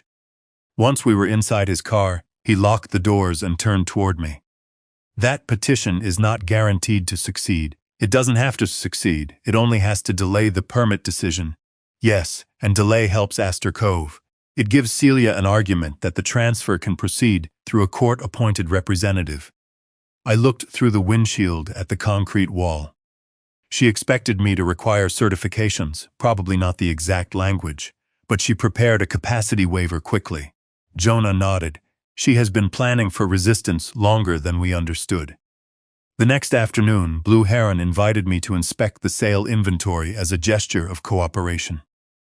Celia's email described it as a chance for me to reconnect with the harbor in a calm, supported setting. Supported meant watched. Aaron met me at the front gate. A temporary visitor badge hung around my neck, printed with my own company's logo, and the word escort required in red. "You didn't sign the waiver," he said as we walked toward the maintenance yard. "No, she's filing Monday. Did she tell you that?" "She told everyone in leadership." "Why?" "To show the sale can continue without you." Aaron's face looked gray from lack of sleep. "Have you decided about the backup?" "Not yet." "Then she is deciding for you." He stopped walking. "You think every hesitation is cowardice." "No, I think some hesitation becomes cooperation after enough time." He looked as though he wanted to answer, but Nolan approached with 2 inventory clerks. The inspection lasted 90 minutes. Equipment numbers, boat titles, freezers, pumps, vehicles, items were marked for transfer, disposal, or auction. I moved slowly and asked simple questions. Sometimes I asked the same question twice. The clerks began explaining things to me as if I had never seen a hatchery before. Nolan became almost kind. Near the south gate, I noticed a figure beside the intake shed. Lewis, he wore no blue Heron uniform, only an old work jacket and baseball cap. He stood behind the fence with a phone raised toward the bypass coupling. My pace faltered. Nolan followed my gaze. "What is he doing here?" Before I could answer, Celia's SUV turned into the yard. She saw Luis immediately. Everything happened too quickly. After that, Celia parked across the service lane, blocking his path. Nolan shouted for security. Luis lowered his phone and stepped away from the fence, but a guard came around the intake shed and cut him off. I leaned on Samuel's cane and made myself appear confused by the commotion. Celia crossed the yard. "You were ordered to stay off company property," she said. "I'm on the county access strip," Luis replied. "You're photographing secured equipment." "Equipment I maintained for 23 years, not anymore." His eyes moved to me. That was dangerous. If he asked why I had sent him, the performance would end in the gravel between us. Celia saw the look. Aunt Evelyn, she said, "Did you ask Luis to come here?" Everyone turned toward me. I let the silence last. Then I looked from Luis to the intake shed as though struggling to connect them. Luis, his jaw tightened. I hated what I was asking him to understand without words. Celia stepped closer. "Did you tell him to photograph the bypass system?" I don't remember speaking to him about photographs. The answer cut through me as I said it, because Luis knew it was a lie, because Celia heard it as proof. Relief softened her shoulders. She touched my elbow. "It's all right, you've had a difficult week." Luis stared at me with an expression I could not read. Betrayal, perhaps, or recognition. Security took his phone. "You cannot confiscate that," he said. "It contains images of restricted infrastructure," Nolan replied. "Then call the police." "No one is calling the police," Celia said. "We are handling this privately." That was what frightened her, not trespass, a record outside her control. The guard unlocked the phone after Luis refused to provide the code by using his face while another man held it up. I stepped forward. "That is enough." My voice came out stronger than I intended. Celia looked at me sharply. I let my shoulders sag. "I mean, surely this can be handled without upsetting everyone." She studied me for several seconds. Then she handed the phone back to Luis. "The photographs have been deleted," she said. "If you return, we will seek a restraining order." Luis checked the screen. His eyes narrowed. They weren't the only records. Nolan stiffened. "What does that mean?" Luis slipped the phone into his pocket. "It means you people never learned how maintenance men work." He walked away along the county strip. Celia watched until he disappeared behind the reeds. Then she turned to Nolan. "Terminate his remaining benefits. Today, he's already suspended." "Terminate everything." I did not react, not there. At home that evening, I called Luis 5 times. He did not answer. Just after 10, he finally sent a message. "I understand why you did it. I don't have to like it." I called again. This time he picked up. "Did you get the seal photographs?" I asked. "No. They deleted them. You said there were other records." "My maintenance notebook." Relief moved through me. "Where is it?" Silence, then a curse under his breath. "I left it in my locker when they suspended me." The maintenance building was now secured. Luis was legally barred from the property. And inside his locker was the only handwritten record containing the tanker's license plate, the original seal number, and the time Celia opened the south gate. Before I could answer, he added one more thing. "Evelyn, Celia asked the guard about the notebook after I left. She knew it existed, and now she knew exactly where to look." Luis and I reached Blue Heron before sunrise. We did not go through the gate. His maintenance locker was inside the machine shop, 30 yards beyond the fence, in full view of 2 cameras and the temporary security desk Celia had installed after the closure. Even if my old key still worked, entering would have given Nolan exactly what he needed: footage of a suspended employee and an allegedly confused founder breaking into company property. "We leave it," I said. Luis stared across the fence. "That notebook has the plate number, and Celia knows it, which means it will be gone by breakfast, probably." He turned toward me, angry enough to forget caution. "Then why are we standing here?" "Because evidence taken illegally becomes a weapon against us. Evidence destroyed legally is still gone." He was right. That did not make trespassing smarter. A low wind moved through the reeds, carrying the metallic smell of rain. Beyond the machine shop, the bay had gone the color of slate. The weather report predicted a coastal storm by afternoon. I looked at the camera above the south gate. "Who services Blue Heron's security system?" Luis followed my gaze. "Baywatch Systems quarterly contract. Do they retain cloud backups?" "Depends on the package. Find out." At 7, Jonah filed an emergency preservation notice with Blue Heron's counsel, demanding that all maintenance records, security footage, access logs, and employee property be preserved for pending litigation. By 7:30, Celia's attorney acknowledged receipt. By 8:10, Luis received an email stating that his locker had been inventoried under company policy, and all personal items would be mailed to him. No notebook was listed. Celia had moved first. At 9, the Harbor Commission called Jonah. The Thursday hearing had been moved again, Wednesday afternoon, 48 hours. Astor Cove claimed the bank would withdraw financing unless the conditional approvals were completed before the end of the business week. The commission agreed to an expedited session because Blue Heron's closure was affecting restoration deadlines. They're using the emergency they created to shorten the investigation, I said. Jonah's voice remained calm. Then we stopped trying to finish every part of the investigation. What do we keep? The parts they cannot explain. The tanker, the false certification, the clean larvae, the samples, the side payments, if they existed, everything else became secondary. At 10:30, Mina called from Shoreline Aquaculture. The storm has knocked out power twice, she said. The backup generator is holding, but the refrigeration unit containing the retained Blue Heron samples is unstable. Can you move them? I can move the sealed vials to the university laboratory, but every transfer gives opposing counsel something to question. Can they remain where they are? If the compressor fails, they may degrade. Another choice between imperfect evidence and no evidence. Move them, I said. I need your authorization documented. You have it. Mina arranged a monitored transfer with 2 witnesses and continuous temperature logging.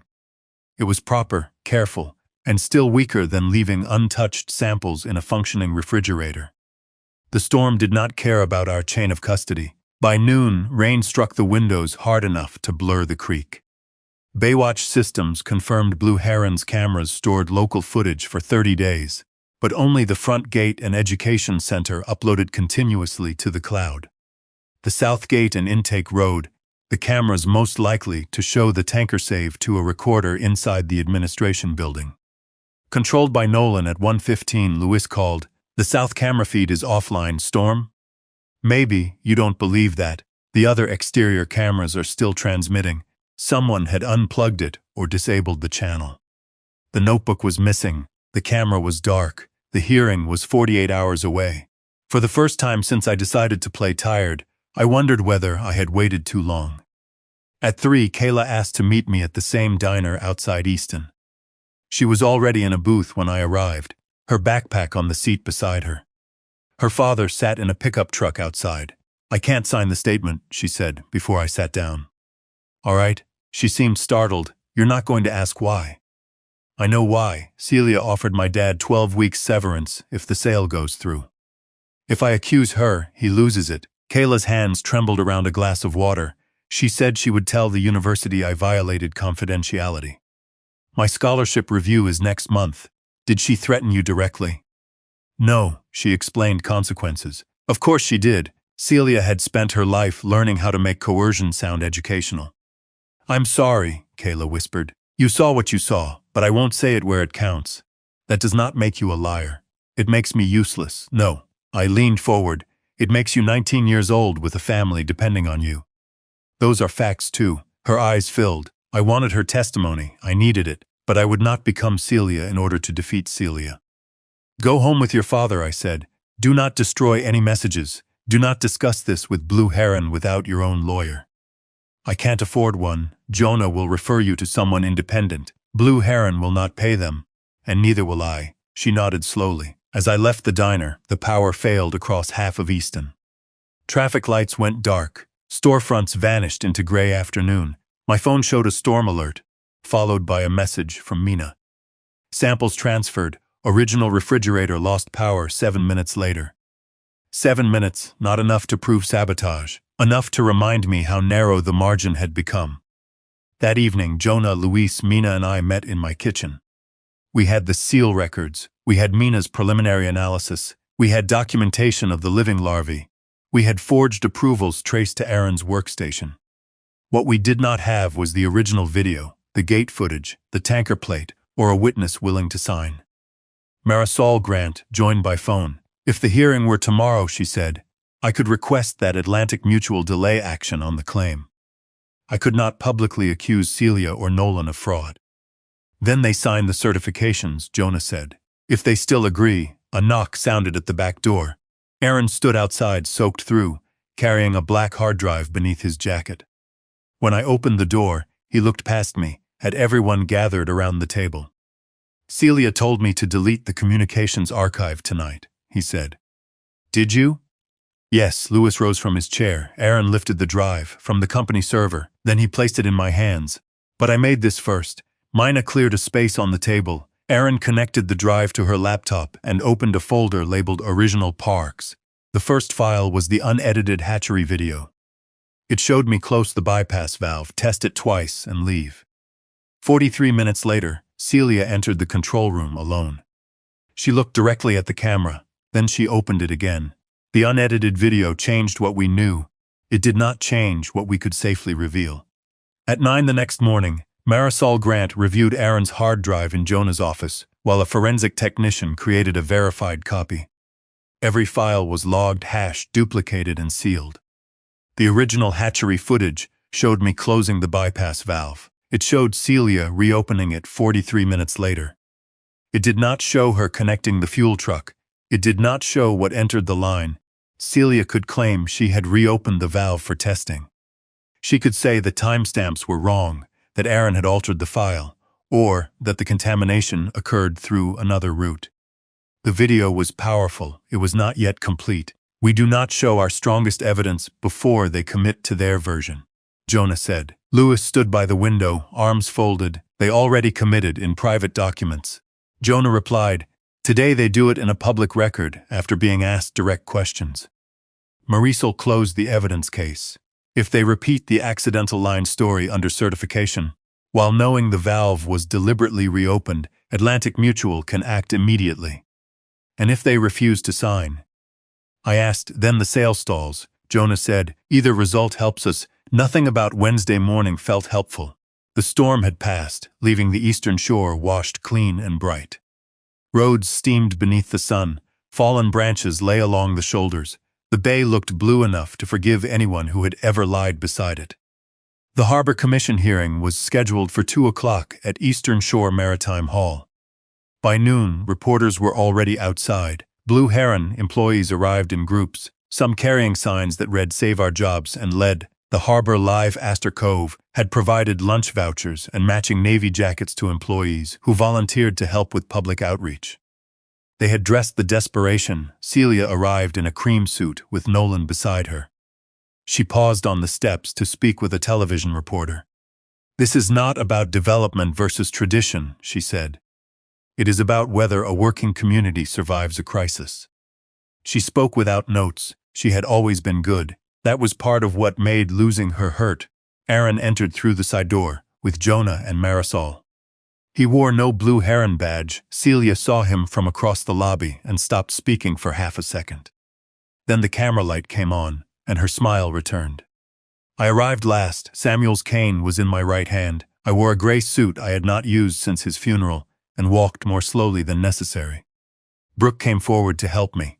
I led her. People watched us cross the lobby. Some faces held pity, others resentment. One furloughed employee shook his head when I passed, as though my presence alone threatened the only offer keeping his mortgage alive. Celia met me near the hearing room doors. "You came," she said. "You needed my signature." Her eyes searched mine. "This can still end kindly. I would like that." I meant it. Kindness and surrender had never been the same thing, though Celia had built her life around confusing them. Inside, the commission sat behind a curved wooden dais. 5 members, county council, environmental staff, representatives from the bank, Astor Cove, Atlantic Mutual, and 2 restoration agencies. More than 100 people filled the seats. The proposed transaction documents rested on a table in front of us. My name appeared on colored tabs beside 6 signature lines. The hearing began with the state's summary of the closure. Then Nolan presented Blue Heron's financial condition. He described the contaminated hatchery, the 21-day shutdown, the frozen credit line, and the projected loss of the restoration season. Charts appeared on the screen, red bars, falling revenue, rising liabilities, numbers arranged to make only one conclusion seem responsible. Astor Cove's offer provides immediate liquidity, Nolan said. It preserves employee severance, satisfies secured creditors, funds environmental remediation, and protects the Mercer legacy through a public heritage center. The Mercer legacy, a display case near a seafood restaurant. Celia spoke next. She described Samuel's dream, my sacrifices, and the terrible burden of leading a company whose founder could no longer distinguish caution from obstruction. She never called me incompetent, she called me beloved. My aunt taught me that stewardship means knowing when something must change to survive, she said. Today I am asking her to trust the lesson she gave me. Several employees applauded. I sat with both hands resting on Samuel's cane and looked down. The hearing officer asked whether Blue Heron's leadership agreed on the source of contamination. Nolan answered, yes. The evidence supports failure of an obsolete transfer line combined with deferred maintenance. Was the failure accidental? Yes. Were the environmental samples submitted according to protocol? To the best of our knowledge. Was all commercially viable stock lost? Yes. I watched Celia. She did not move. Astor Cove's attorney then explained the acquisition terms. $11.8 million for the operating assets, harbor parcel, shoreline rights, and permitted facilities, subject to transfer of the aquaculture licenses. He did not mention that their earlier internal valuation exceeded $18 million. He did not mention the resort drawings made in June. The commission chair looked toward me. Mercer, do you support this transaction? The room turned. I rose slowly. Brooke reached for my arm. I gave her a grateful smile and let her help me stand. I support protecting the employees. I said, I support cleaning the harbor, and I support a transaction in which everyone signing tells the truth about what is being transferred. Celia's expression remained calm. Jonah carried the revised officer certifications to the signing table. Astor Cove's attorney objected immediately. These conditions were added late. They were accepted by Blue Heron's counsel, Jonah said. Subject to founder execution after officer execution. Nolan leaned toward Celia. They whispered. The commission chair called for order. Jonah summarized the certifications in plain language. The officers would swear that the transfer line failure was accidental, that the submitted samples were authentic, that all surviving stock had been disclosed, that no evidence had been destroyed, that no officer or affiliated company would receive undisclosed compensation. Celia stood. We have nothing to hide. Her voice carried clearly across the hall. Nolan looked less certain. Astor Cove's attorney placed a pen beside him. Celia signed first, a graceful signature, steady and large. Then she passed the document to Nolan. He hesitated only a moment before signing beneath her. The board members followed. A low murmur moved through the room. The permits were placed before me. 6 yellow tabs, 6 places where one old woman's name stood between an $18 million harbor and the people who believed they had already bought it. I lifted the pen. Celia smiled. Nolan released a breath. Then I set the pen down, turned the permit packet around, and pushed the remaining certification pages toward them. Officers first, I said. For 1 second, nobody moved. The certification pages sat between Celia and Nolan, unsigned beneath the section Jonah had added that morning. They had already certified the accidental failure, the authenticity of the samples, the total loss of viable stock, and the absence of undisclosed compensation. The remaining pages required them to identify the evidence supporting those statements. Not conclusions, evidence. Nolan looked at Jonah. These were not in the final packet. They were attached to the officer disclosures accepted by your counsel, Jonah said. Astor Cove's attorney reached for his copy. His expression changed as he found the pages. The Harbor Commission chair leaned toward her microphone. Mr. Ross, are you refusing to complete the certification? No, Nolan said quickly. I'm saying this process is irregular, so was moving the hearing forward by 10 days, I said. Celia's eyes stayed on me. The warmth had left them. What are you doing, Aunt Evelyn? Reading before I sign. You asked us to certify the facts. We did. You certified a story. A murmur moved through the employees behind us. Celia stepped closer to the table and lowered her voice. You promised to support the sale. I promised to consider a truthful transaction. This is truthful. Then finish signing. Nolan whispered something to Astor Cove's attorney. The attorney did not answer him. He was studying the clause that voided the permit transfer if any officer certification proved materially false. The commission chair tapped her microphone. We will take a 10-minute recess. No, Jonah said. Every head turned toward him. With respect, Chairwoman, Blue Heron requested an expedited public hearing because delay threatened the company's survival. The officers have signed sworn statements in the presence of the commission. My client is prepared to explain why she cannot execute the permit transfer. That explanation should be heard before anyone leaves the room or alters the record. Nolan's chair scraped against the floor. Are you accusing us of something? Jonah looked at me. This was the moment we had built toward. I stood without Brooke's help. Then I folded Samuel's cane and placed it across the table. It was a collapsible travel cane. He had bought it after knee surgery and complained that it made him look theatrical. The sound of the sections clicking together carried farther than it should have. Several people in the room stared. Celia understood first. You were pretending. I was allowing you to underestimate me. Her face tightened, but she recovered quickly. This performance proves exactly why the board acted. No, I said. The board acted because you gave them a performance first. Jonah connected his laptop to the commission screen. The opening frame of the unedited hatchery footage appeared behind us. There I was in the canvas coat, standing at the bypass manifold before the contamination alarm. Nolan spoke immediately. We've already seen this. You saw an edited extract, Jonah said. The video played. I checked the pressure gauge. I closed the bypass valve. I tested the handle once. Then again, the indicator changed from amber to green. I wrote the reading on my clipboard and left the room. The timestamp continued. 1 minute, 10:30 at 43 minutes. Celia entered. No coat, no clipboard. She looked once toward the camera, crossed to the manifold, and reopened the bypass. The indicator turned amber. In the audience, someone said, Jesus, Celia did not look at the screen. That proves nothing, she said. I could have been testing the system. Were you? The commission chair asked. Yes, where is the test record? Celia turned toward Nolan. He said nothing. Jonah advanced to a photograph of the physical transfer line. Lewis rose from the back row. He had entered quietly during the financial presentation and sat beside two representatives from the dockworkers' union.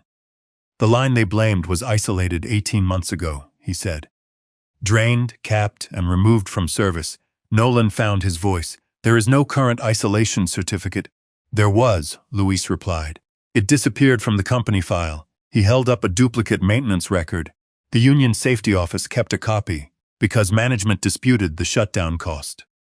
Jonah displayed the document, serial numbers, work order, photographs of the capped line. Samuel's old survey office visible in the background. The commission's environmental advisor leaned toward the screen. If the line was physically isolated, it could not have caused the release described in the report. Correct, Meena Patel said. She stood beside Marisol near the aisle. Celia stared at her. Meena carried a sealed evidence case to the presentation table. She explained the 3 retained samples, the missing chain of custody interval, and the additive profiles that matched too closely to represent independent collections from the tank, intake, and offshore control. These samples appear to have been prepared from a common, contaminated source, she said. They do not reliably establish the environmental spread described in Blue Heron's submission. Nolan shook his head. This is preliminary science, it is, Meena said, which is why no responsible officer should have certified those samples as authentic without qualification. Jonah placed the signed certification on the document camera. Nolan's signature filled the screen, Celia's beneath it. I watched Nolan understand what he had done. He had not merely defended the claim. He had sworn that the evidence was genuine after being given every opportunity to refuse.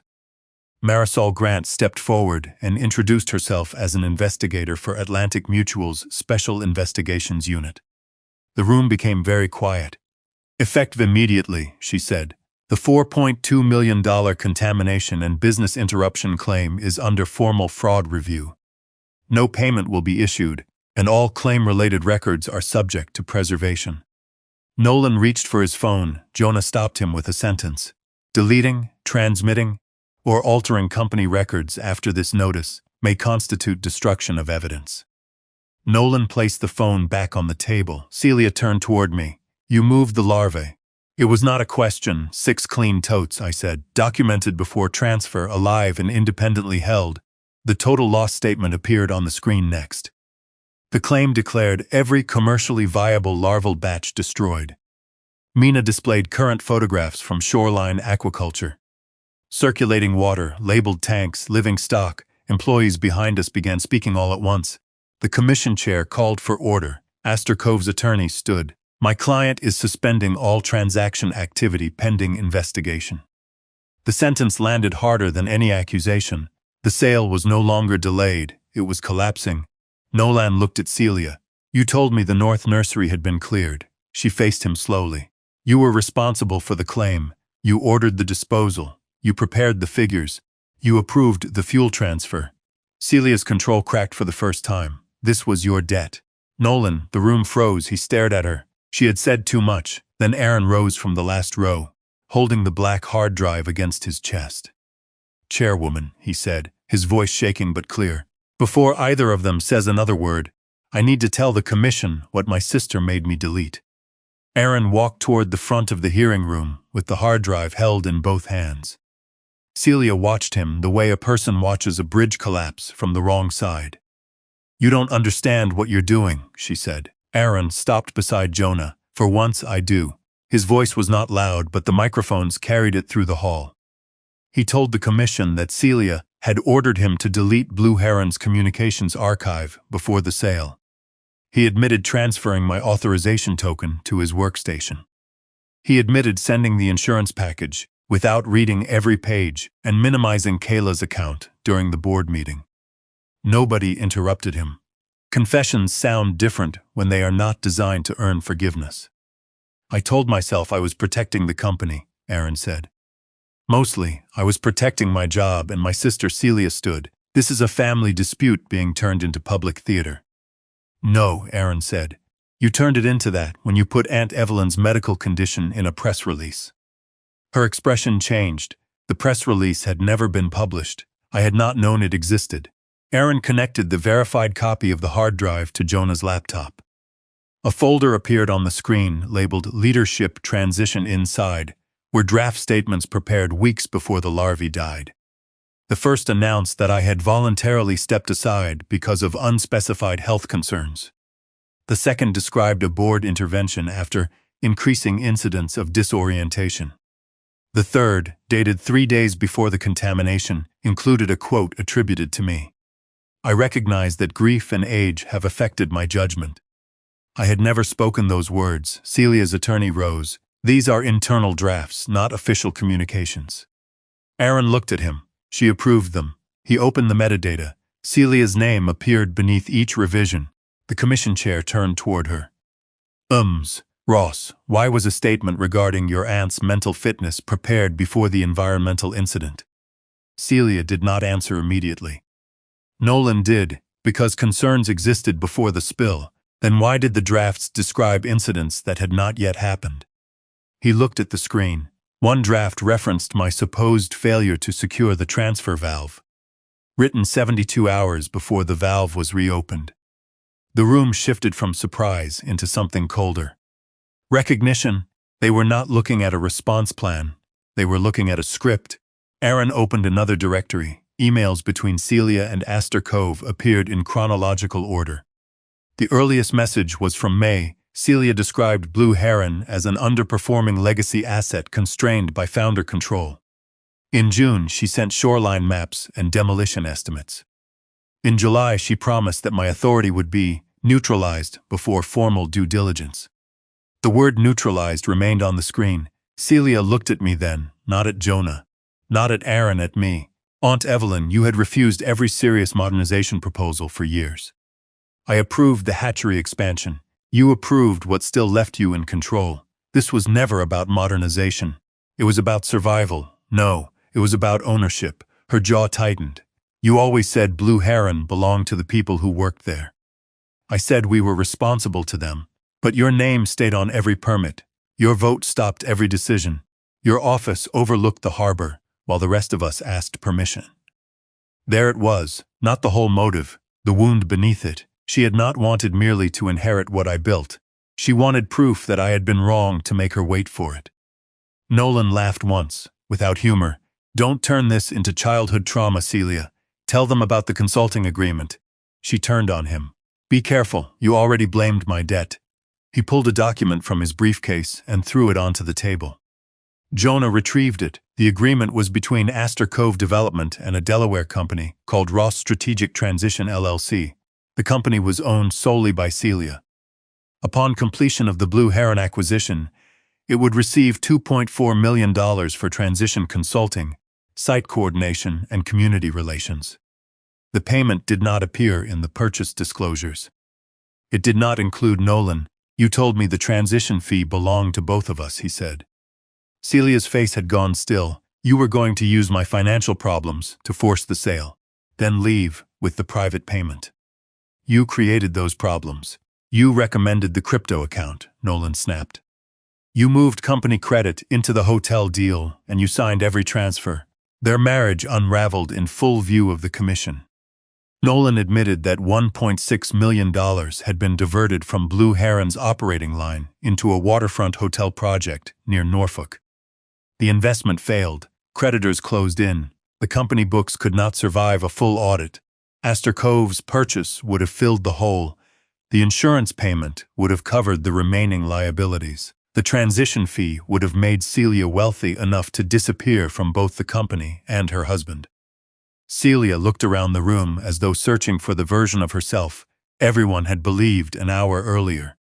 She found only witnesses. Jonah displayed one final email chain. Randall Price, the board member who had voted to place me on leave, had received a promise of a 3-year advisory contract with Astor Cove after the sale. Randall rose from his seat among the employees. "I never signed anything." "No," Jonah said. "You only voted after receiving the offer." Randall tried to leave. A county investigator waiting near the rear doors asked him to remain available for questioning. Celia pointed toward Aaron. "He altered those files." Aaron's shoulders tightened, but he held his ground.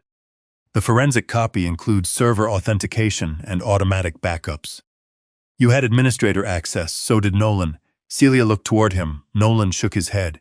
"This part is yours. For the first time in my life, I saw my niece without a next move." No gentle voice, no wounded smile, no concern polished into control. Only a frightened woman standing among the ruins of a future she had already spent. The commission chair ordered the transaction suspended and referred the record to state environmental investigators, the insurer and county prosecutors. I thought that was the deepest the damage could go. Then a representative from the Chesapeake Restoration Authority requested the microphone. "The larvae ordered destroyed were not exclusively Blue Heron's commercial stock," he said. Mina turned toward him. He continued, 2 of the reserve batches were produced under a publicly funded reef recovery grant. They were state-designated restoration seed. The words carried a different legal weight. Celia had not only tried to destroy evidence belonging to our company, she had ordered the destruction of living resources held for the public. The investigator near the rear doors closed them, and this time, nobody was permitted to leave. The hearing lasted another 4 hours. By the end, nobody spoke about cottages, heritage centers, or saving jobs through development. They spoke about evidence preservation, false insurance submissions, misuse of grant-funded biological stock, undisclosed financial interests, altered records. The language changed because the power had changed. Celia and Nolan were not arrested in the hearing room. Life is rarely that theatrical. Investigators separated them, took statements, copied devices, and instructed them not to enter Blue Heron property without written authorization. The distinction mattered. Justice does not always arrive with handcuffs. Sometimes it arrives as a person discovering that every door they once opened now requires someone else's permission. The Harbor Commission suspended all transaction activity. Atlantic Mutual froze the insurance claim. Chesapeake Coastal Bank placed Blue Heron's operating line under restricted review. Astor Cove withdrew before sunset. Its public statement said the company had been unaware of any irregularities and remained committed to ethical development. Their demolition drawings disappeared from the website. Not from Aaron's backup. Randall Price resigned from the board the following morning. His attorney described the promised advisory contract as a preliminary conversation with no influence on his vote.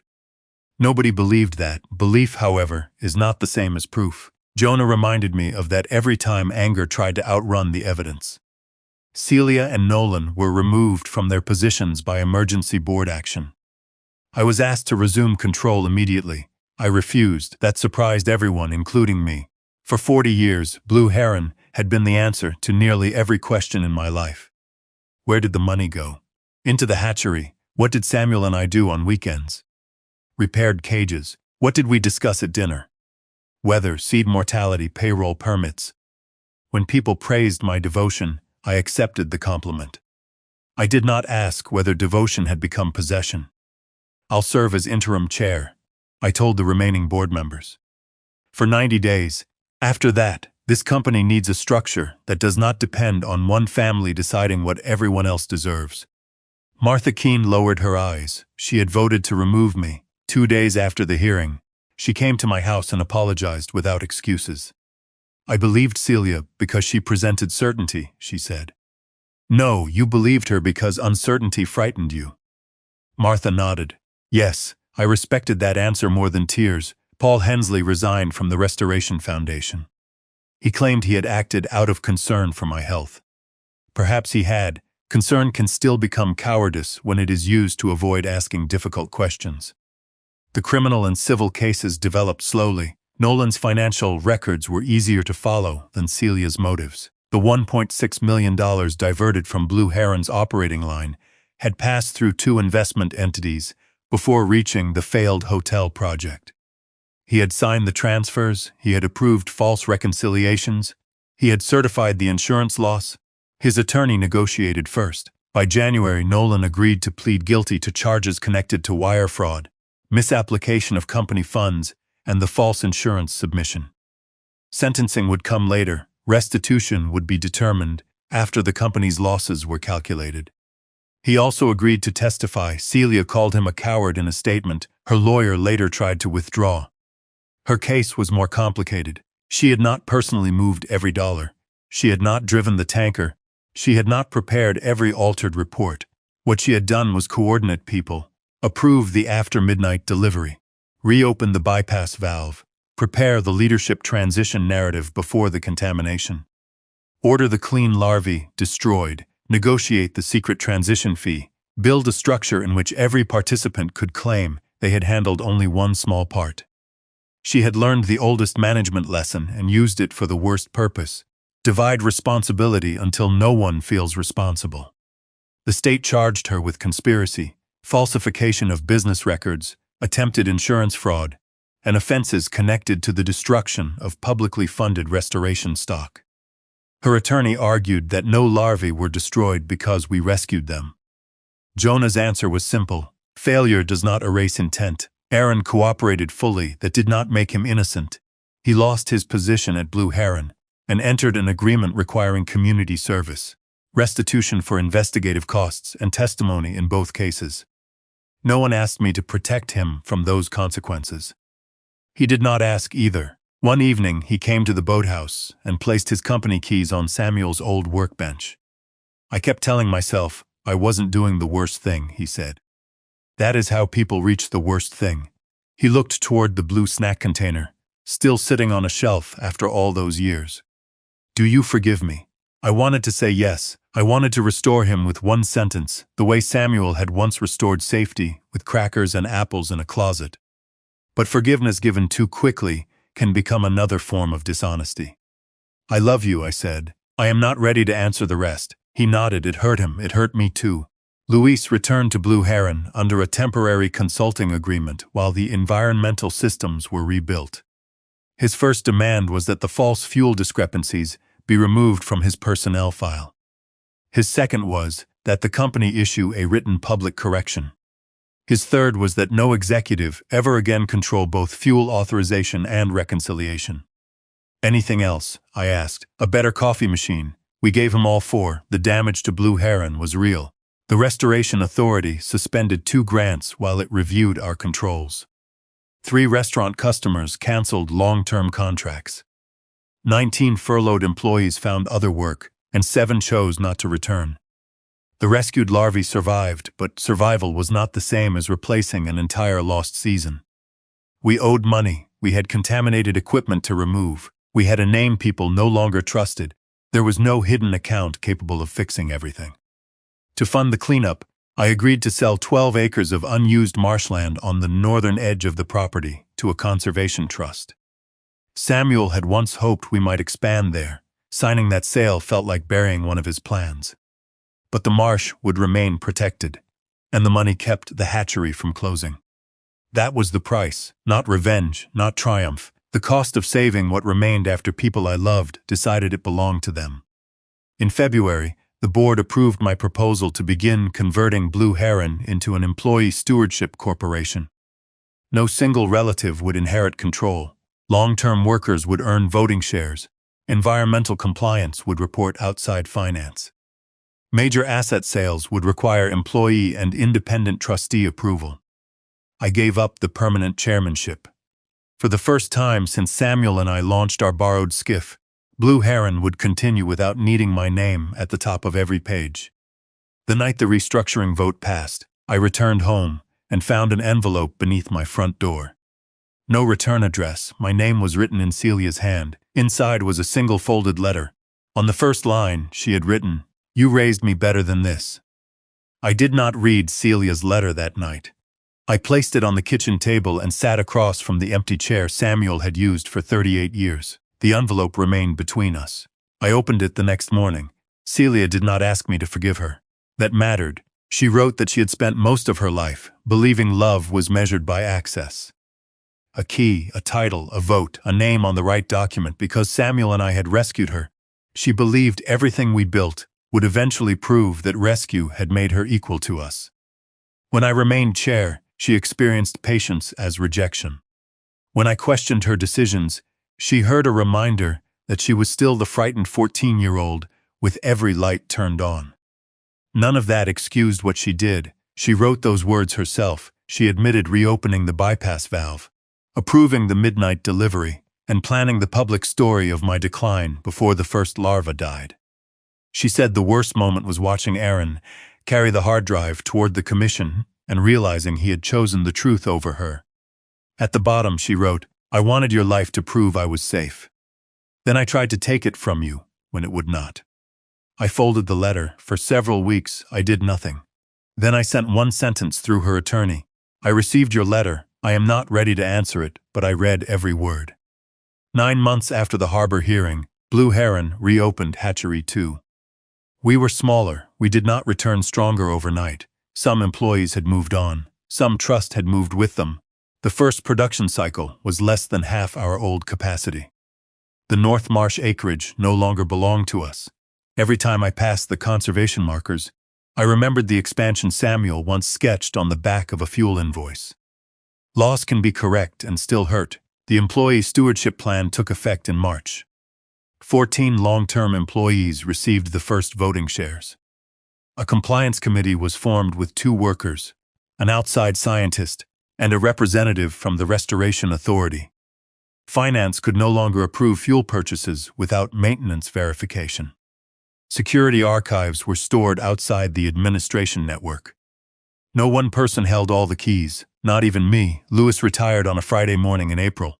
We held the ceremony on the dock because he refused the education hall. "I worked outside," he said. "I'm retiring outside." We gave him a plaque he pretended not to like, a new coffee machine, and the written correction clearing his name. He read that page longer than anything else, then folded it into his jacket. He still came by most Fridays.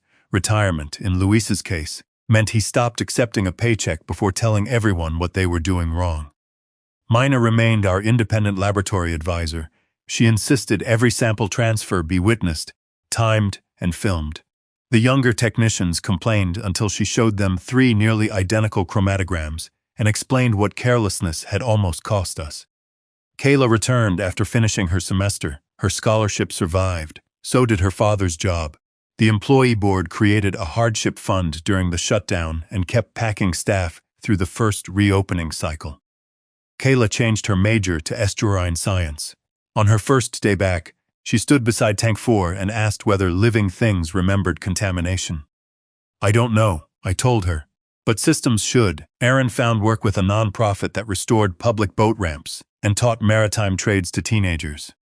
He did not return to Blue Heron. That was his choice and mine. We met for lunch once a month. At first, we discussed anything that did not have Celia's name in it. Eventually, he told me he had visited her. Nolan had been sentenced. Celia had entered a plea agreement that included prison time, restitution, and permanent exclusion from managing grant-funded environmental programs. "How is she?" I asked, still trying to explain herself. "That may take longer than serving the sentence. Do you think you'll ever see her?" I watched a workboat pass the restaurant window. "Yes," I said, "but not because she is entitled to it." He nodded. That distinction had cost all of us enough to learn. By early summer, the new larvae were ready. On the morning we restarted full circulation, the employee owners gathered inside hatchery too. No reporters, no speeches, just workers in rubber boots standing around clean tanks while pumps began pushing creek water through the filters. The first sound was mechanical, then the living sound returned, aeration ticking, water moving, voices calling readings across wet concrete. On the wall near the training station hung Samuel's tide board. Beside it, in a glass case, was the brass founder's badge Celia had removed from my jacket at the gala. I had considered throwing it away. Instead, I placed a small card beneath it. "A founder is not an owner of the future. A founder is its first caretaker." One of the new interns asked why I no longer wore it. "Because it belongs here," I said. I was chair emerita by then, a title that meant I could attend meetings, give advice, and be ignored with ceremonial respect. It suited me. I walked to tank 4 and checked the flow meter. The numbers held steady. Outside, the tide had begun to turn. For most of my life, I believed strength meant holding on. To a company, to a family, to the people you had promised never to abandon. Now I understood that sometimes strength means releasing control without releasing responsibility. I still loved Celia. Love did not erase her signatures or return the season we lost. It did not require me to pretend she had only been hurt instead of dangerous. Love could tell the truth and remain love. The first clean water entered the nursery just after 9. Kayla called out the salinity. A technician answered with the oxygen reading. Luis, who was not supposed to be working, adjusted a hose clamp before anyone could stop him. I stood among them and listened. Blue Heron was no longer mine. That was not the tragedy I once believed it would be. It was alive. And for the first time, that was enough. If this story stayed with you, remember this. Protecting what you love does not always mean keeping it in your hands. Sometimes it means building a future no single person can take.